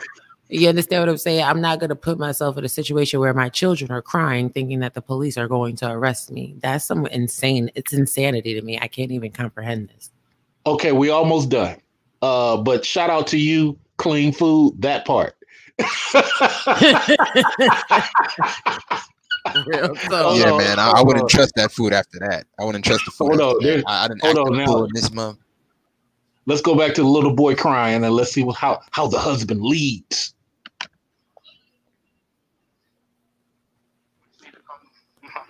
Why is the police officer consoling your child, bro? Now, here's where the husband comes in and repeats the phrase, "That's crazy. That's crazy. That ain't right. That's crazy."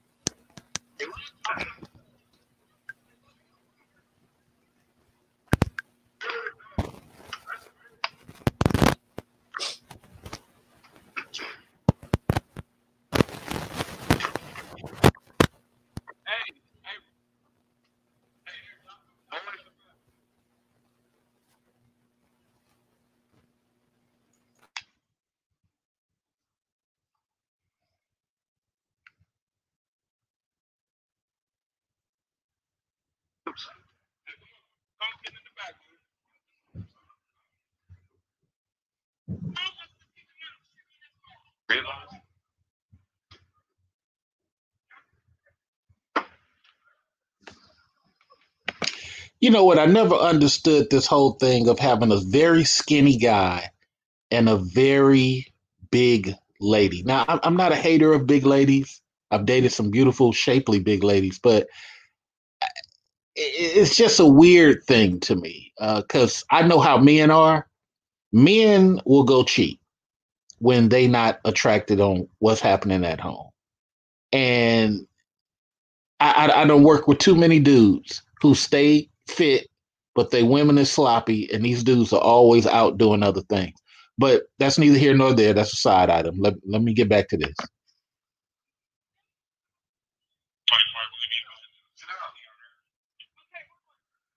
Now we're outside the restaurant. Everything is calm, but the Jezebel spirit is just not finished. Eve has to go pick this apple off the tree that God said don't do.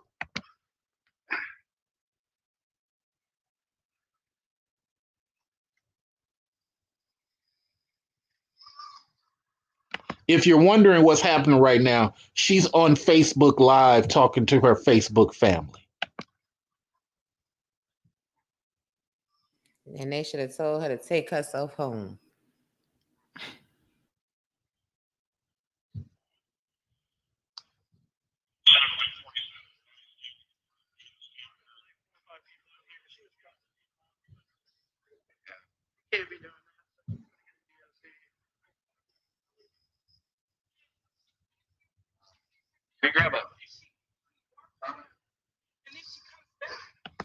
Here's a lesson for Black people. It don't matter if you're right.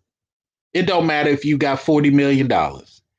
If other people join together against you, that will be the evidence. How do you think the Greeks took over Egypt? They lied and told different stories. Zeus became Odin. Hercules became Thor. Don't expect. And you in Ohio, they used to have clan parades in Cleveland. Why would you think you get some fair treatment? But nevertheless, it starts to get interesting because the husband is about to get thoroughly disrespected as if he's a non-factor. But the husband will not be mad at his wife. He's going to take his anger out on the police. Because you need to hide here. Listen, Isaiah, after the babies got christened, where do we go to eat? Who was with us?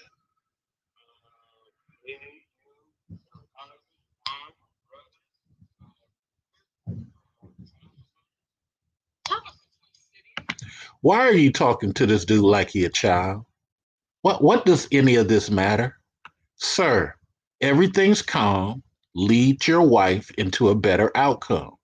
But no, you're letting her run you. When was this? Sunday. So I'm thinking it's a joke. I'm like, what? Because I'm like, just here eating with the twins.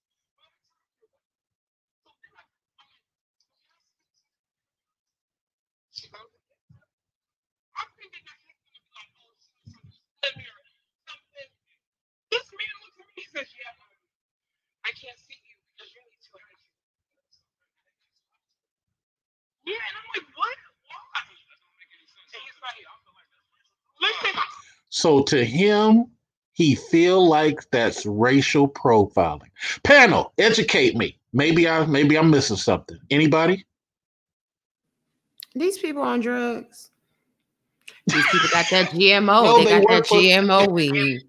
Mm-hmm. They work for the public school system of the city. No, they don't. No, they don't. Yeah, they do. Yeah, they do. And they go to church, and she's going to speak about that in a minute. I quit on Black people at this point. Fellas, gentlemen. Say no to cheetah print 2020, 2021. Say no to cheetah print. Bad sign, bro. Bad sign. Oh no, you don't want my opinion, man. I would have had the click clack ready. Not on the police. All right, let's listen to some more. We almost finished. We never used the word COVID or coronavirus because you would think like, okay, maybe that's the root of corona, whatever. But he never used that. I said, I'm standing there for 20 minutes. And you know how long I've been on? I was what? Listen, hey, listen, I need you to take your friend, sit down. I'm sorry that you're even feeling this, but I don't need children standing right there, right now. Am I gonna arrest it?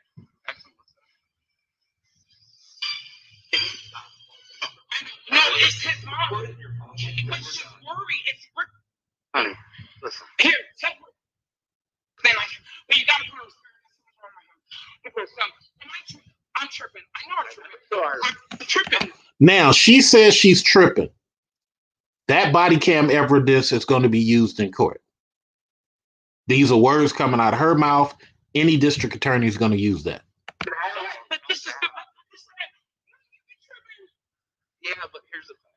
Okay. What is the point? We've got other people inside saying that you're not listening. Say what? Saying that you got to start cussing carry on. I didn't say one. I don't even cuss.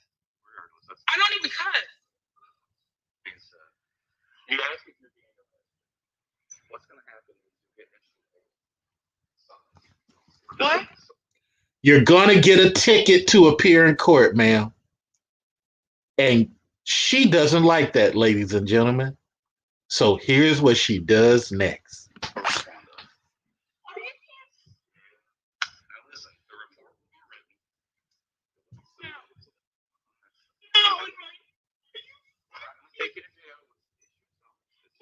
is that? I don't even know what that is. Disorderly conduct. So if you put me in, you're going to see that, right? It's in my.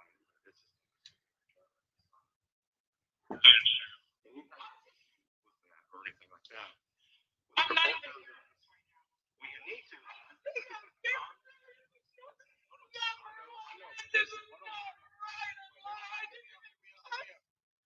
Can you go to my Facebook page? I went live the whole time. You'll see it. Here we go. I cussed. You said that everything. This is not cuss. I went live the whole time. I'm so live. Okay, so can I use that as my evidence? Because I went live the whole time and I used not one cuss word. Not one. Not one cuss word. I need you to go back in there and I need you to ask them. Wait, can you please?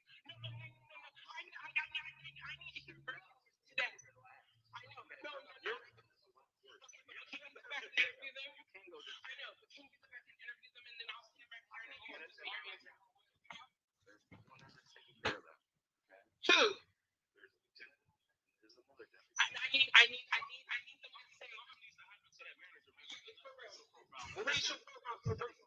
And I look like from the beginning to the end. So listen, you can look at me, you can go to my Facebook. He's really talking to this. No, you're going to stop writing. Chanel, it's because I don't get you. What do you want to do? Do you want to stop what you're going to say? I'm not getting nothing. Yes, you are. Where's her phone? Where's my phone? And the male hyena provides the issue. No leadership at all. No, it's not. It's simple. And you're not going to jail. I didn't. No. You said the cuss word. Huh? Why is the husband acting like a third son? Why is he acting like a little boy? No. Stop. Finally, the husband's balls have arrived. FedEx. Finally, the husband's balls have come in UPS overnight. Finally.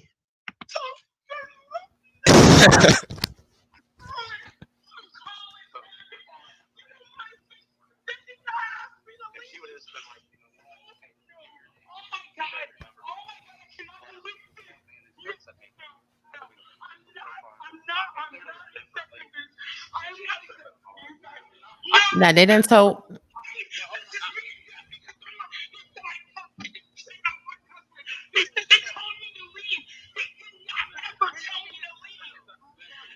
No, that's a big thing. They do not ever tell me to leave until you tell.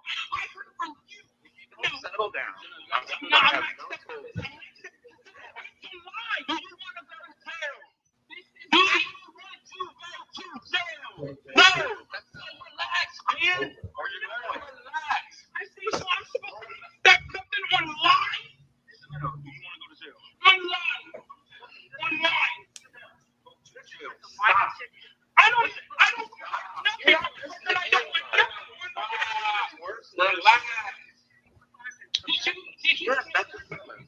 Okay, let's hear. That's the summons.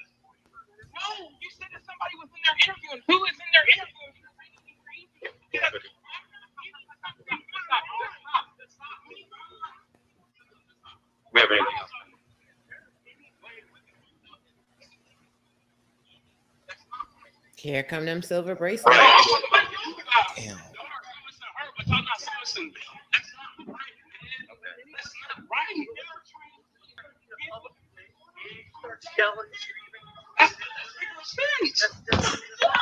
Did this guy just say figure of speech? Did he say figure of speech again? I'm shocked. Is this your king? Is this your daddy? These your people. Let me go over to the little boys that are in the car who are getting out of the car now, not listening to what daddy has told them to do because they don't fear daddy. Is this your daddy? Did he just say figure of speech?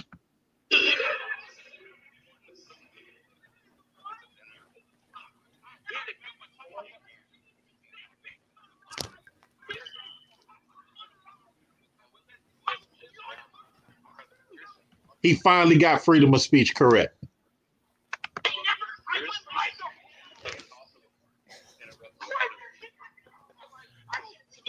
Damn.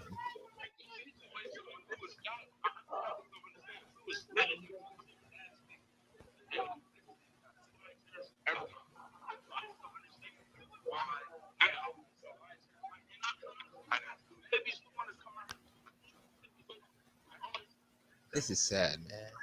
This was just supposed to be just a night out with the family. And then turn into this shit.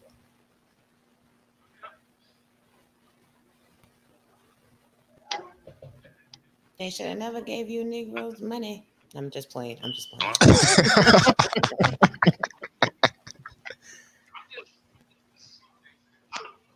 You guys to go in there and just do your job. No, man, fully investigate, bro, because this is not right, and we are taking this up to the AACP. You know what I'm saying, bro? Did he say double ACP? Double ACP. Oh my god.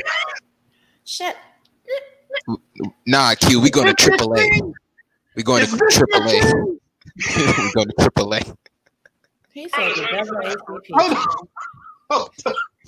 I I can't. have to run it back one time for the DJ. He said the double ACP. It really is, man. Well, I'm definitely going to go in there and talk to him, and I'm going to find out if any of that stuff occurred. It all will be documented. Okay, This is my thing, man. I don't want you guys to go in there and just do your job. No, man, fully investigate, bro, because this is not right. How about you investigate a book? How about you investigate a college? And we are taking this up to the AACP. You know what I'm saying? Regardless, that's not right. You're not going to contact corporate, but you're going to contact this mythical place that is right next to Oz, OZ, and it's called the AACP. Man, you can't racially profile somebody, man, all because they're coming up in your restaurant. That's not right. You have the right to serve people. Look how passionate he is. I wish he was passionate that way with his wife. This is a restaurant. My wife didn't do anything wrong, man. That you know of. Nothing wrong. She literally came in here, wanted to eat, asked for the high chairs. They're causing a problem. So how is that she's getting summons, but they're not when she was cool? They're the complainants. Whoever called first.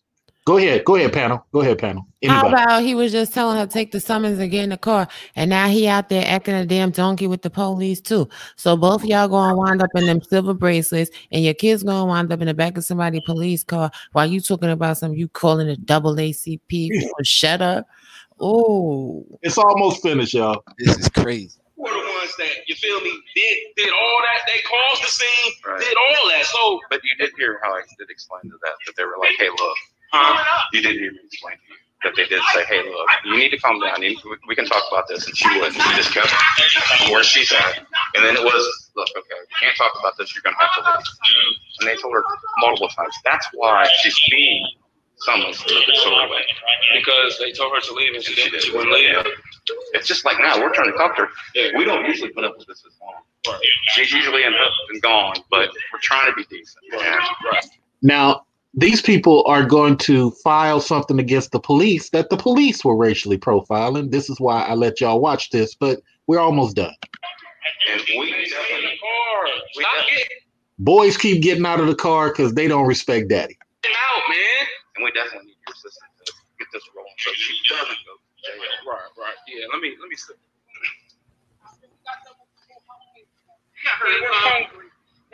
Now, Chanel.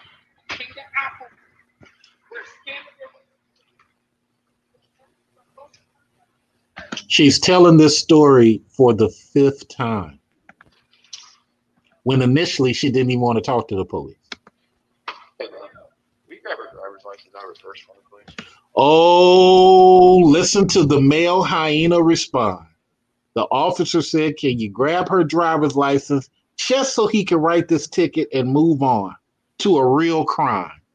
The male hyena says, I need her permission. Gentlemen, what are your thoughts? Oh, no backbone. The dude take his cues from his wife. No, he got backbone. He got backbone. He'll fight another black dude. He'll fight the cops. He'll risk his job. He got backbone. I'm telling you, man. Like, oh boy, just gonna talk all that and not even figure out how can he be able to resolve it on his side? Cause she going off like a fool. Actual factual. What are your thoughts? The need to be composed.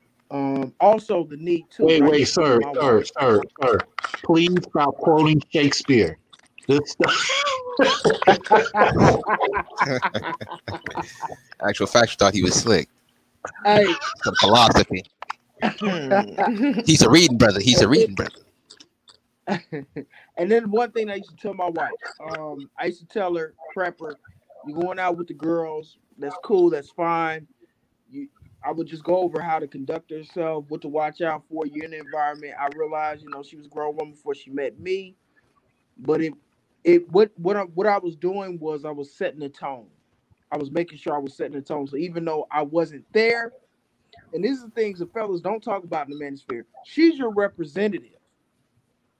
When she goes somewhere, that's what kings used to do with the queens and everything like that.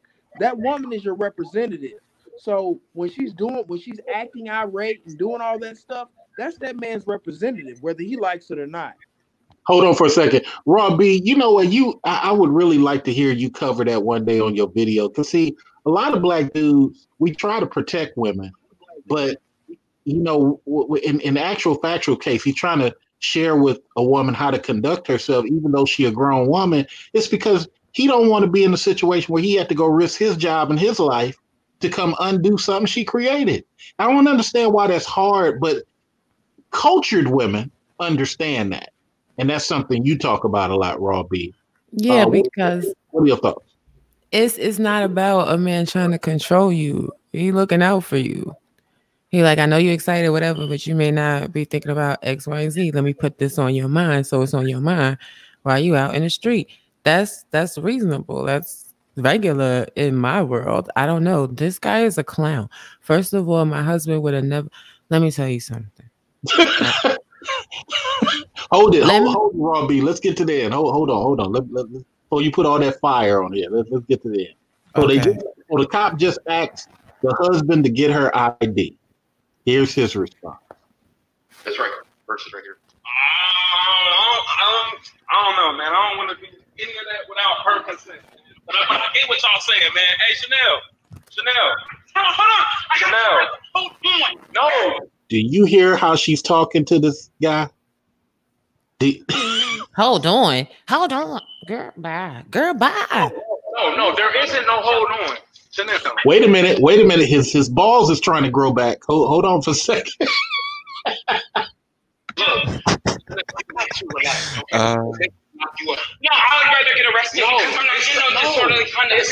I would rather get arrested because I don't want a ticket to appear in court. Ladies and gentlemen, I would rather go sit in a jail, go appear in a bond court, and possibly not be able to get bailed out, wait for my court date just so I can say none of this happened, as opposed to get a paper ticket with the same court date and go home tonight. Listen to the wisdom of the Yeah. Idiot. What's wrong with you? You have your babies in the car. I have to be at work tomorrow. We're not doing this on Marion City. We're not doing all this for this. We both work for Marion City. It's not worth it. We both are leaders.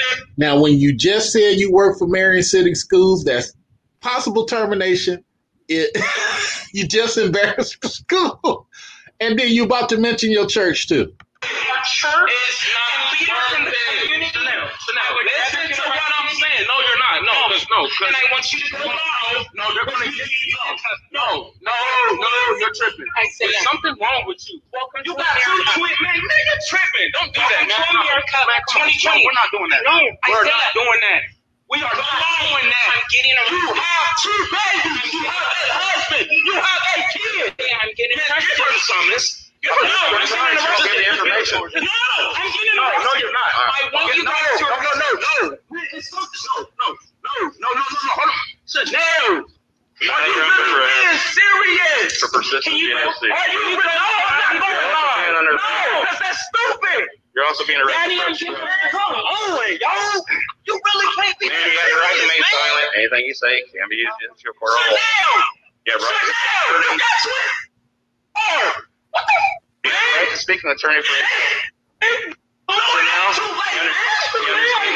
Calm down. You did not see this because you have any weapons that hang on you? Terry, you know I'm not like this. They went down because we needed to hide you. Terry, go to my page, please. I'm begging you. Please go to my page. Chanel, man, your mom's car is up here. Man, come on. Is it too late? Dad.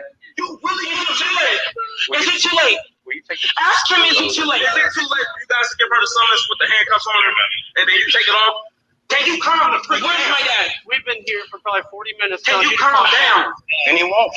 You won't do anything. Please, just for my, just can you take it? Can you just, no, can you ease my heart and go tell his mom what happened? Because I just don't want to do that for you. I'll calm down. She needs to know right now. No, she does not. She has major anxiety. She cannot Let's take you over to that car. We'll decide over there what's going on. Okay. No, please. That's my mom. Can you tell my husband to go tell her? Just tell my husband to go talk to Terry. Can you tell my husband, please, to go talk to Terry? Can you say, Isaiah, I need you to go talk to Terry, please? Can you please? Because she has major. I promise you, I will. Can you say, Isaiah? Take this car and I'm gonna put you in the back seat. Listen, can you say, Isaiah, I need you to go talk to Terry and tell her what happened? Please, can you please tell me? Oh Lord, and I'm big. Yeah, you gotta get in there though. But listen. Get in there. I promise you, I'm going to be calm. Because she has major anxiety and she can't drive with major anxiety. So somebody please calm her down. Don't worry about it. I can't. Yeah, you can. You just gotta keep scooting over. I'll help you as best I can. Wait, can I still like this? No, get in the car. Please. Chanel, get in the car. Man, what's about to happen? You about to go to jail. No, I don't want to go. Get in the car. Is it too late? Yeah. See, I'm trying to control my mouth because, ooh. Is it too late? Is it too late? Girl, bye. It was too late when they told you just give them your ID and you don't want to give them the ID. Like, ho, is you crazy or not? Like, now you crying, please, oh, please, oh, please, oh, please. They said, please, Chanel, please just give us your ID. Please just take this summons. Please just shut up and go home. Now, see, Raw B, I like this because as I teach people in my wolf classes, I would videotape this. I go to my local lawyer. I like a divorce. I can't take no more. Facts. I just can't. This is a great opportunity to get out. This is a great opportunity. I got all the evidence I need. I could probably get custody of the kid. I'm going to give you a story time after you finish showing this video because I had a run-in with Applebee's too, but... Oh, hold on. Okay, so we got 5 more minutes. All right. You won't do anything we've asked you. I'll sign it. Scoot over the car. All the way in the car so I can close this door. Are you going to listen to what I'm telling you to do? Her legs can't fit in. One of her legs is like twice of her husband's legs. So she can't fit in. That's all the way over. Will you go to the side and help me get her through, please? Just keep scooting. Just keep scooting. Keep scooting. Just get in the car. You gotta keep scooting. You gotta keep scooting. There you go. Keep going. Please. I still can't get the door closed. Scoot over there. Please. No.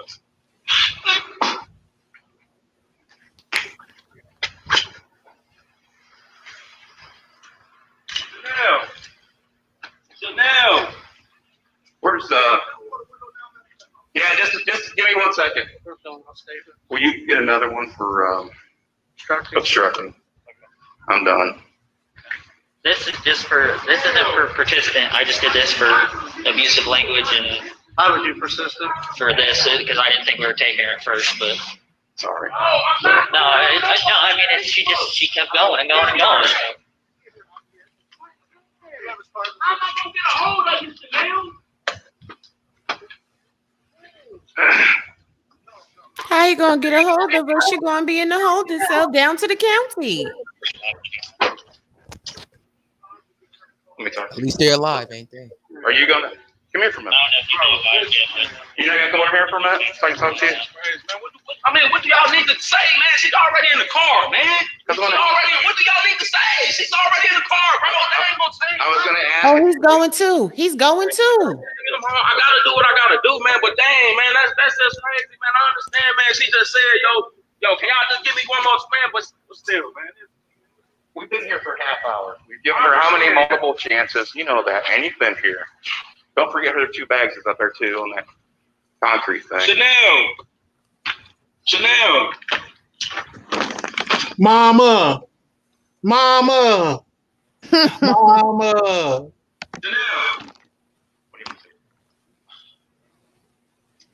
When you get down there, can you please call? He said when you get to the jail, call. They'll let you call. Chanel, that's why I was telling you need to calm down. Gosh.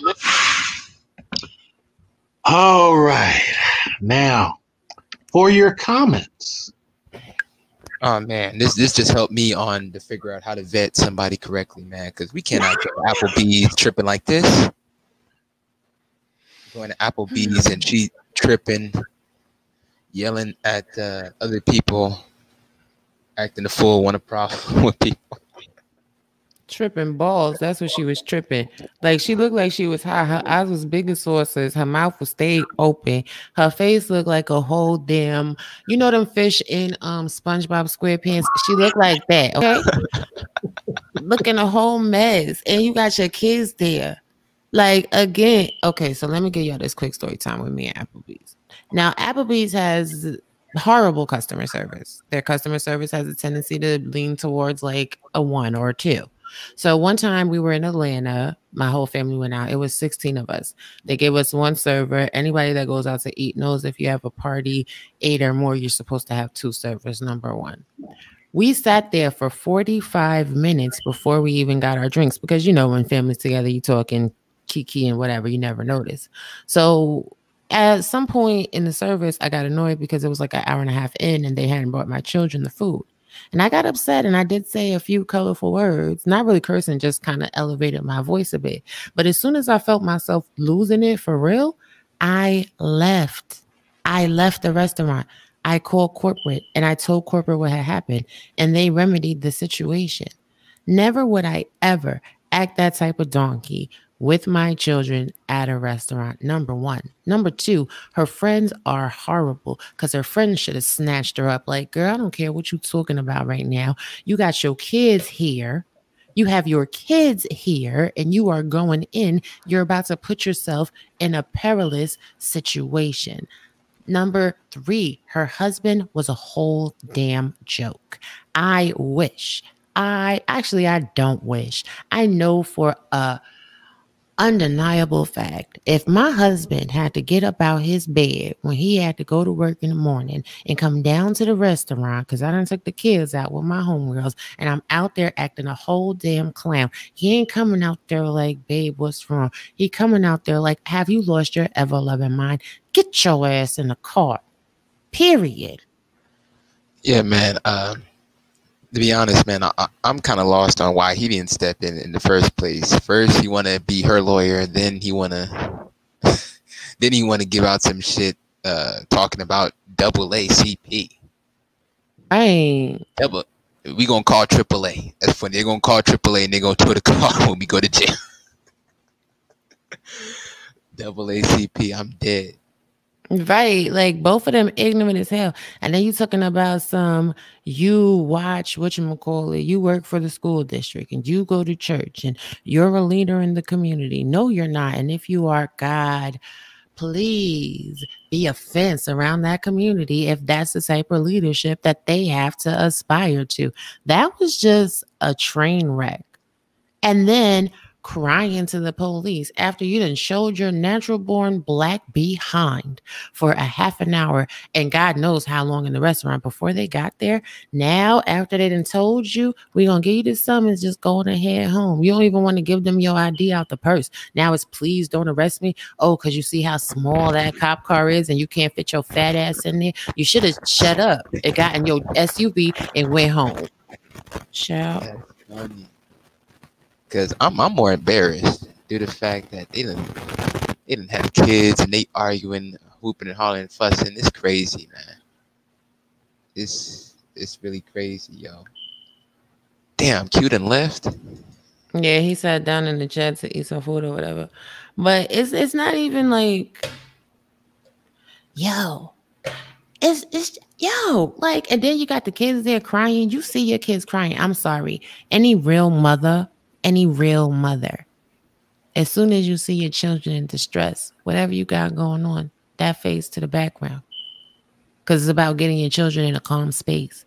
The whole entire time we watched that video, not once did I see that woman checking on her babies in the car seat. Not once did I see her checking on her big kid. But you out here making a scene about some high chairs. And you didn't even check in on your kids. You ain't touch their pamper to see if they was wet. You ain't pick them up or hug them. You ain't give them nothing to eat. Nothing. You just out here screaming and yelling, looking like a whole damn fool. And she looked like she just had on her pajamas. Her friends probably just took her out for a mommy day because she probably was sitting around the house feeling all pathetic and being all depressed or whatever. And they like, oh, this girl losing it. Maybe she was suffering from postpartum. I don't know. It's crazy, man. I'm gonna have to drop off. I'm gonna need to get some food too. Q, you should have gave actual, factual, or Raw B the credentials to run the panel, man. I gotta get something to eat. Motherfucker hungry. But it was nice talking to you, Raw, actual, factual. It's always a pleasure. Nice talking to you too. Me as well, bro. Appreciate it. All right, man. Salute. Actual, factual. What would you do if that was your wife? Oh man, boy, see that, and that's why I would prep. Not that I even thought that she would do something like that, because my wife, she would say, hey, where's the manager at? Okay, I'm gonna write a letter to corporate and send it to corporate and that type of thing. Usually, when she said that, in most cases, they would change. Not in all cases, because you got some that that's just how they operate with folks, with certain people. But most cases, she did that. It was only a couple times where I seen her really get, even when she called the manager over and just talking to that staff. There's only a couple instances where I seen her just really, she was about to probably lose it. But of course I'm there, but she didn't, she knew the protocol and everything like that. But yeah, there was only a couple of different instances, and if it happened, my response is to be composed as possible. Say, hey, listen, you need to at that point in time, as the man, if you're the alpha in that situation, you need to tell her to step aside. And very composed, even if you just got to get up and walk away, very composed, and then you proceed with the conversation. Even if she just woke you up out your sleep, you know. First of all, like how I said, my husband gonna be pissed off if he got to get up out his seat to come down to a restaurant. Because 9 times out of 10, he ain't want me going to no restaurant, wasting my money when I could have cooked something in the house any damn way. So now he got to get up out his sleep when he got to go to work in the morning and now come take over the kids because I'm out there acting a fool. Absolutely not. Absolutely. Yo, I don't know what's wrong with women nowadays, and I may have to come live and talk about it because that's unacceptable. That is unacceptable. And you have your little children there. So what type of leadership is that? So now you letting your sons think that if they find women in the future, that their women should act a donkey like this. Their women should act the ass. That's acceptable behavior because they seen their mother doing it. And see, that I see that's more common now. I just see it more common. I've been in establishments and have seen stuff transpiring and that kind of behavior ensue. You know? And I now to be woke up and all that's a different story, but you still want to, you still want to try to compose yourself. But hey man, I listen. But nobody touched her. But nobody touched the kids. But nobody dropped a spoon of soup in her lap. So I'm really trying to understand, why does the high chairs escalate that situation? Like, nobody touched you, shorty. You pleading with the police for the police to go look and see what you see. Look at your Facebook. Oh no, I didn't do it. They're lying. Who cares? Go home or go to another restaurant. Leave from there. But hey man, listen, that's standard operating procedure. That the way it escalated, and I've seen I've seen a whole bunch of videos where it's worse. To be honest with you, where I'm talking about where the patron is acting even worse. And so, I mean, I don't know. What do you say to that? Because I'm like, whoa. I'm like, man. Let me tell you something. If I see a woman acting a donkey with her kids there in the restaurant, acting a fool, I don't even care. My husband would probably yell at me for that too. I'm getting up and I'm grabbing her by her arm. We may have to have a fight. I don't even care. What are you doing, sis? Knock it off. So you gonna approach him? Hey, you better proceed with. Hey, you out there, New York and that New Jersey. You better. I ain't trying to cast aspersion on y'all, but listen, you better proceed with caution, man. They listen. That lady was. They get violent now. They big and violent out there. You proceed with caution now. That's okay. My hands is lethal. But no, because some of these women need other women to put their hands on them because we don't want their men to beat them up. But some of these women need other women to put their hands on them. Like, what are you doing? What are you doing in front of your children? Like, come on now. Get it to that lady looked like she was a prostitute. She actually looked like a crack whore. I was just gonna go with she looked like I don't know if you remember the Missy Elliott's first video, Super Duper Fly, when she was in the that's bad. When she was in the trash bags, her and Timo was in the trash bags, and her arms was looking. That's the way she was looking up there as they was putting her into the police car. I said, man, is this what's going on? But but see though. Even though I knew my wife wouldn't necessarily act that way, you have to, like I said before in the comment, you got to set the tempo, and vice versa. You're her representative as well, so you have to. You also too, you're representative of the family that you have, but you also too you have an example. And I said this to Mr. Research on a panel of his a couple of weeks ago. I said, the man exemplify and the woman glorifies. And with situations like that, you really got to ask, for the ladies out there, for the men as well, because he kind of was he didn't demonstrate the best way how to handle it.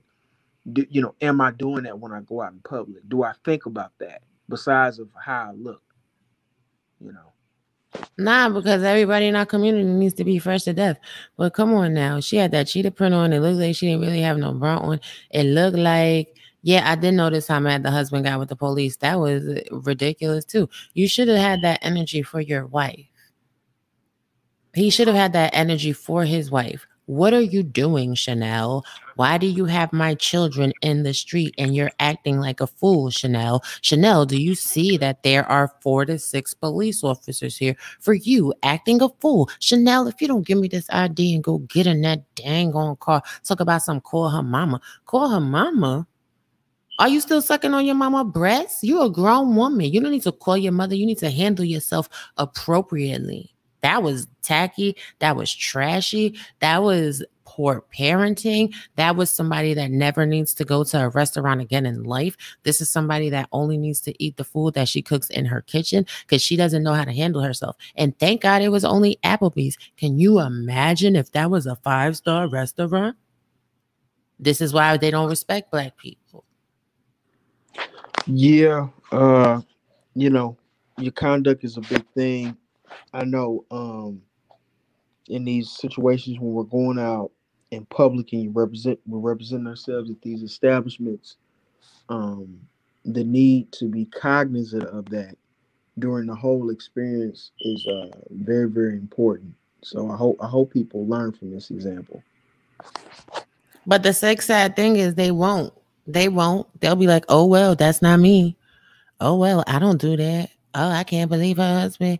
You know what I'm saying? Let that go. But they're not going to look at the reflection of their own behavior in the situation. And then after she's in the cop car, after you see the cops got the silver bracelets on her, now you begging and pleading for her. Now you upset because, oh, shoot, whatever plans you have for the next day, now you can't go to work. You got to be mom and dad, and your kids don't listen to you because you couldn't even keep them in the car. But you wild out on the police. If the police would have arrested him, then what? So he didn't even know how to comport himself. Well, hold on. What if HR talks to them 2 weeks, 3 weeks later and says the board members decided this was Representative Bad on the school district, and we're going to have to let y'all go, and you will not be receiving unemployment? Well, the way they attitude was set up, I hate to say it, but did they actually get that job at the school district because they earned it, or was that a welfare to work program? Do you understand what I'm saying?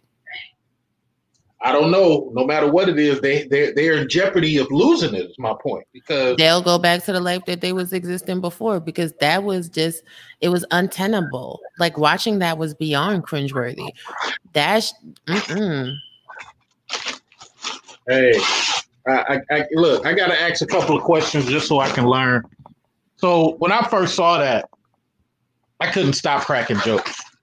It was just, you know, but I'm like, what's amazing for me as a guy, I don't believe in hitting women, cheating on them, none of that shit. But you ain't following my direction. Why are we together? Why are we together? And it seemed like, here's my question to both y'all, seemed like he was taking her direction. Facebook was really important to her. What's going on to where Facebook is more important? And this is what Robbie said about the children. How is Facebook more important than your family structure? Because that's where she gets her validation, and that's where a lot of people get their validation on social media. And where are her 4 girlfriends? They seen the police and they got it together. They tightened up. See, that's what common sense women do. Oh, police, let me tighten up. Oh. Did I have too many drinks? Can I get in my car and drive away without these police pulling me over? I think I can. I'm going to go on ahead and move it to the car. They going to work tomorrow. They getting their paycheck continued. They go home to their children. They going to tell their man, oh, honey, guess what happened when we went to Applebee's with Chanel? You know, she always cutting up. Girl done got herself arrested. They going to have jokes on Chanel. Wow. One more question. You see how she started talking about church? Why is it people forget that and this goes to what you said earlier, this conduct is not in the Bible? Well, hey, you can't say that, Mr. Research. You know, Kevin said he's had Y'all a don't show hear on this. me. You can't say that, Mr. Research. She's a Christian woman. Yes, you can. Because I tell people real quick, I go to church, but I know how to act crazy too. God ain't through with me yet. I'd rather her say that. I'm a church woman, but God ain't through with me yet. Say something. But don't put that on God. God ain't tell you to go and act a damn donkey screaming down all the people in the Applebee's. Now it's COVID. They done took their hard-earned money and their time and went out to eat, treat themselves, and they can't even enjoy the treat that they gave themselves because you out here acting a fool. I feel worse for the boys. It takes a lot for a boy to cry, and stuff like that can be traumatizing. Even though we like to laugh it off years later, that stuff can be traumatizing. Exactly. Once she's seen a tear, once she's seen the water coming in her kid's eyes, that should have snapped her out of her need to be right. That was a need to be right. That wasn't nothing actually going on except for she wanted to have her way. The reality is, ladies and gentlemen, you're not always going to have your way.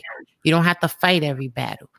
Sometimes it's all sorry, kids. I thought we was going to be able to eat here. We're going to have to go to another Applebee's because I didn't like the service. Teach your children better lessons on how to get to the levels of service that they want. And if people are not treating you how you want to be treated, then take your money elsewhere. But don't sit there and teach your children to fight and act a fool and then wind up in the system so that their lives are stopped. And once she didn't want that summons because she knew once she got that summons that her job was in jeopardy anyway. But clearly she don't have enough money to get an attorney and fight the case. That part. Exactly. You know what? Before I started selling drugs, I worked at Sizzler. And one day, this white lady, just when I found out the power of writing a letter, this white lady sat up here and I think Sizzler was my first job or my second legal job. This white lady wrote a letter, and she said, she smiled at the waitress. Oh no, everything's all right. Oh man, that letter came back 4 months later. We didn't even remember who the chick was, other than what she ordered was so different, right? Oh, she reamed everybody. She reamed everybody. And we had a meeting with staff. That's how much that letter affected everything. We had a meeting with staff before the day started, before we opened, about that letter. Yeah. And this is a woman that smiled the whole time as if nothing was wrong, as if everything was okay. Yeah, because she ain't stupid. She wanted clean food. She wanted to make sure she could eat her food without spitting it, without somebody's, fluids in there, no dirt on the food. Nobody threw her food on the floor and then put it in the plate. Like, people play too much with people that give their food. My brother-in-law told me when he was a 19-year-old kid at Jack in the Box, people would tick them off in the driveway. They would drop the bun on the floor and pick it up by smearing it on the ground, put it back on the bun. Oh, that's not the worst of what they do. Not only have I worked in prisons, but I've also worked in food service front and back of the house since I was 16 years old. That's not all they do. Stop playing with these people that control your food. Be very nice. I try to, but man, them little kids are so doggone bad. Hey, listen, it's oof, boy. I be wanting to choke. Hey, be careful you don't get no special sauce on your burger. This is the thing. You always have the option to take your money elsewhere. If you get up and leave a restaurant because you are not pleased with the service, you're not going to be arrested for that. Listen, officer, they didn't want to do the right thing with my food. They gave me an attitude. I didn't feel comfortable eating here. You're not going to get arrested for that. No, and I do. I do. And I'll ask for the manager. I put it like this. That's why I like that established man talk, because when you are connected, it's nothing to be like, who's the manager, such and such, and they may know you. And because you're a little bit connected, man, I'm telling you, stuff gets changed and corrected so quickly. And I'm going to tell you this. You can know whoever you want to know. It doesn't matter the caliber of facility, if it's a fast food chain or if it's a 5-star restaurant. You can ask for the manager, and the manager will come out and smile in your face. Oh my God, that's so horrible. What can we do to fix it for you? And they will do the most awful stuff to your food with a smile on their face. I'm telling you. If you don't like, I'm just going to tell you this. If you are not happy with the service, if your food didn't come out right, don't take nothing else. And especially not if you have a little bit of attitude or a tone. If you got a little bit of attitude or a tone, know you're getting food poisoning. Know you're going to be sick. I think Actual was talking about a different topic about how you're treated in certain atmospheres. But your thing about the food is valid, because people do go behind the wall. People do. Well, I'm gonna close this out, but I'm gonna show you guys this last one because I don't want to make it a black people bashing event. I want to make sure y'all see that white folks go through it too. What are you eating? I'm sorry, I'm smacking on some red snapper fried fish. We don't get a lot. We don't get a lot of seafood out here like we used to when I was a kid, because all these immigrants have taken over, and you can't really find anything black. There's no Caribbean stuff like it used to be. There's no, and it makes me want to open up a restaurant. But there's a lot to that, and restaurants don't really make a lot of money. But that's not true. Well, it really depends on how you do it. But it's the most risky investment of all investments. But I tried to talk to my sister when I first moved back to California. Say, hey, you love to cook, I'll set you up as a mobile restaurant. She didn't want to do it. Then my cousin's girlfriend cooks. Well, you make a marijuana cookie, okay, and marijuana brownies, okay, great. How is your cost per product? What are your margins? Oh, I don't do it like that. I just weigh it. Sister, get down. You got to get down to some math for me to do business with you. Can't be no, you just weigh it by hand and feel and know. Well, grab you one of these measuring cups and get to work. But go ahead. If you ever want to invest in a restaurant, holla at me. I'm a chef and I'm ServSafe certified. I know all about how to run a facility in ServSafe parameters and food cost and like portion cost versus what you charge the customer to make an insane profit. I have a private catering I do too, Rosie Life Events. Mm-hmm. What and you're in Jersey? No, right now I'm in Arkansas. Arkansas, okay, that's all right. All right, we'll look into that. Are you close to Pine Bluff or Sparkman? Little Rock. Little Rock, okay, that's it. All right, we'll think about that because I want to invest in a but that's a side item. But I want to invest. Yeah, we'll talk about it. A Taco Bell Express. Oh, but that's neither here nor there. Let's start closing out. Actual Factual, you go first. What are your thoughts, sir, on tonight's show? Composure is everything. And when you don't have composure, at least pause before you go out and make sure that you don't look like an extra off of Missy Elliott's first video, Super Duper Fly. A la her and Timbaland dancing with them trash bags on with the arms, i.e. lady with the cheetah print. You may do well. Oh, and don't get it, as far as getting intoxicated and all that good stuff, black people, please, please, please. I know, it's cool, but I'm telling you, sobriety would be best.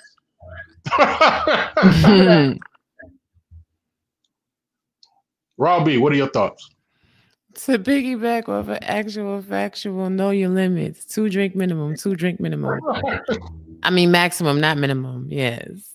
Okay, almost, man. But this was a good show, and I think we also need to go back and touch upon what is going on with the debate because I mean, not the debate, Lord, the debate, the election. Right now, Biden is in the lead with 131 to 108 for President Trump. But President Trump is leading the popular vote by about 2 million. And votes are still coming in. They have 73% of the vote coming in Arizona. And Biden and Trump are, well, Biden's winning 53.7% to 45%. But Trump won Florida and Georgia so far. Iowa is 44% reporting, and he's at 57.4. Oh, excuse me. Biden is at 56.4. Trump just went up a little bit. Hold on a second. I'm going down the list, and I had slipped back up. In Michigan, Trump has won with 55.2%. Well, only 39% are reporting, so the votes are still coming in. They're waiting for Nevada's first results. New Hampshire has Biden in the lead. North Carolina, Ohio, Pennsylvania, Texas, and Wisconsin also are in the lead for President Trump. So this is going to be a close race. We're going to be up all night waiting for the full results. You don't have to. The time is 7:43 here. Trump has already won. 108 to 131, because when we started the stream, Pennsylvania was blue and Texas was light blue. Pennsylvania is now pink. Texas is now pink. Once again, if he gets Pennsylvania, Florida, and add either Texas or add Arizona, it's over with. I'm going to say it for you one more time. If he gets Pennsylvania, we're talking delegates. We're not talking numbers of states. He gets Pennsylvania and Florida. Okay. He cannot get Texas and Arizona. If he gets either Texas or Arizona, and it looks like he's about to get Texas, it is over with. It's over with. He can have Washington, Indiana, Nevada, California, Alaska, all he want to. If he gets Pennsylvania, which now is turning pink, it was blue when we started this stream with me and Raw Big, and he gets Florida, he only needs either Arizona or Texas, and it's over with. Go ahead, Raw. Yeah, I mean, listen, this is a very interesting election, and I think that President Trump is going to take the win. And who is that guy that always predicts the presidency? Michael Wright, I think it is. Okay. He predicted that Biden was going to win this year. So if he is wrong, and that means this is the first time since 1980 something that he will be incorrect in his analysis. But we will see. All I know is he cannot hold on. If Trump keeps Pennsylvania and Florida, that he already has everything else that really he needs for delegates. You get Florida, you get Pennsylvania. Okay. Which Wisconsin's look like it's going to go. Ohio's going to go. Maine is going to go. Georgia might go. Georgia got a lot of delegates. I don't see nothing to stop Georgia from going because the black people in Georgia can't stop nothing.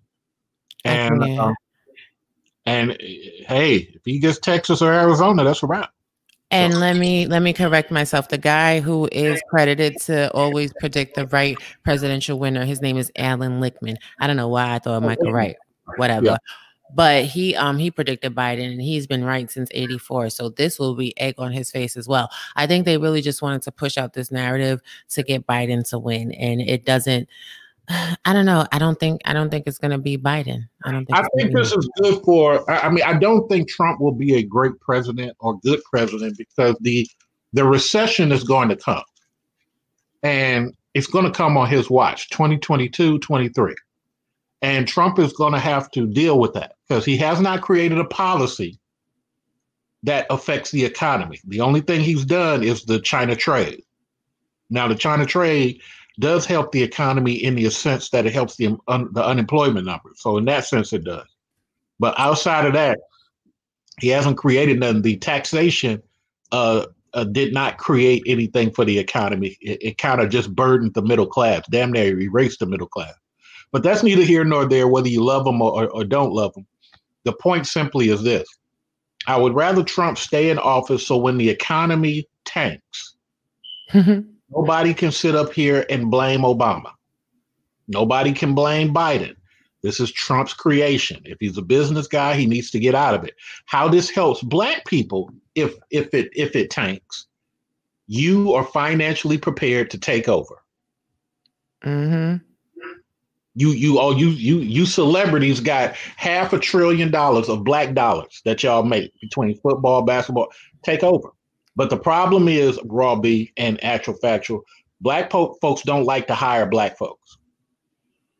And that's where the problem comes down. Well, I was going to say this is that I've been listening to economist Dr. Jack Rasmus lately, and his take on the economy and things and neoliberalism specifically with the economy.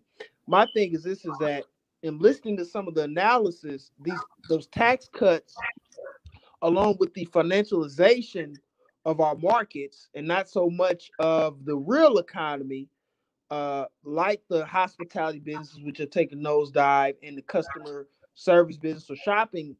What's his name? Jack what? Jack Rasmus. He's out of Bay Area. Raspy? Rasmus. Okay, go ahead. Yeah, he's out of the Bay Area, St. Mary's College. But he's been talking on it heavily and giving interviews on it.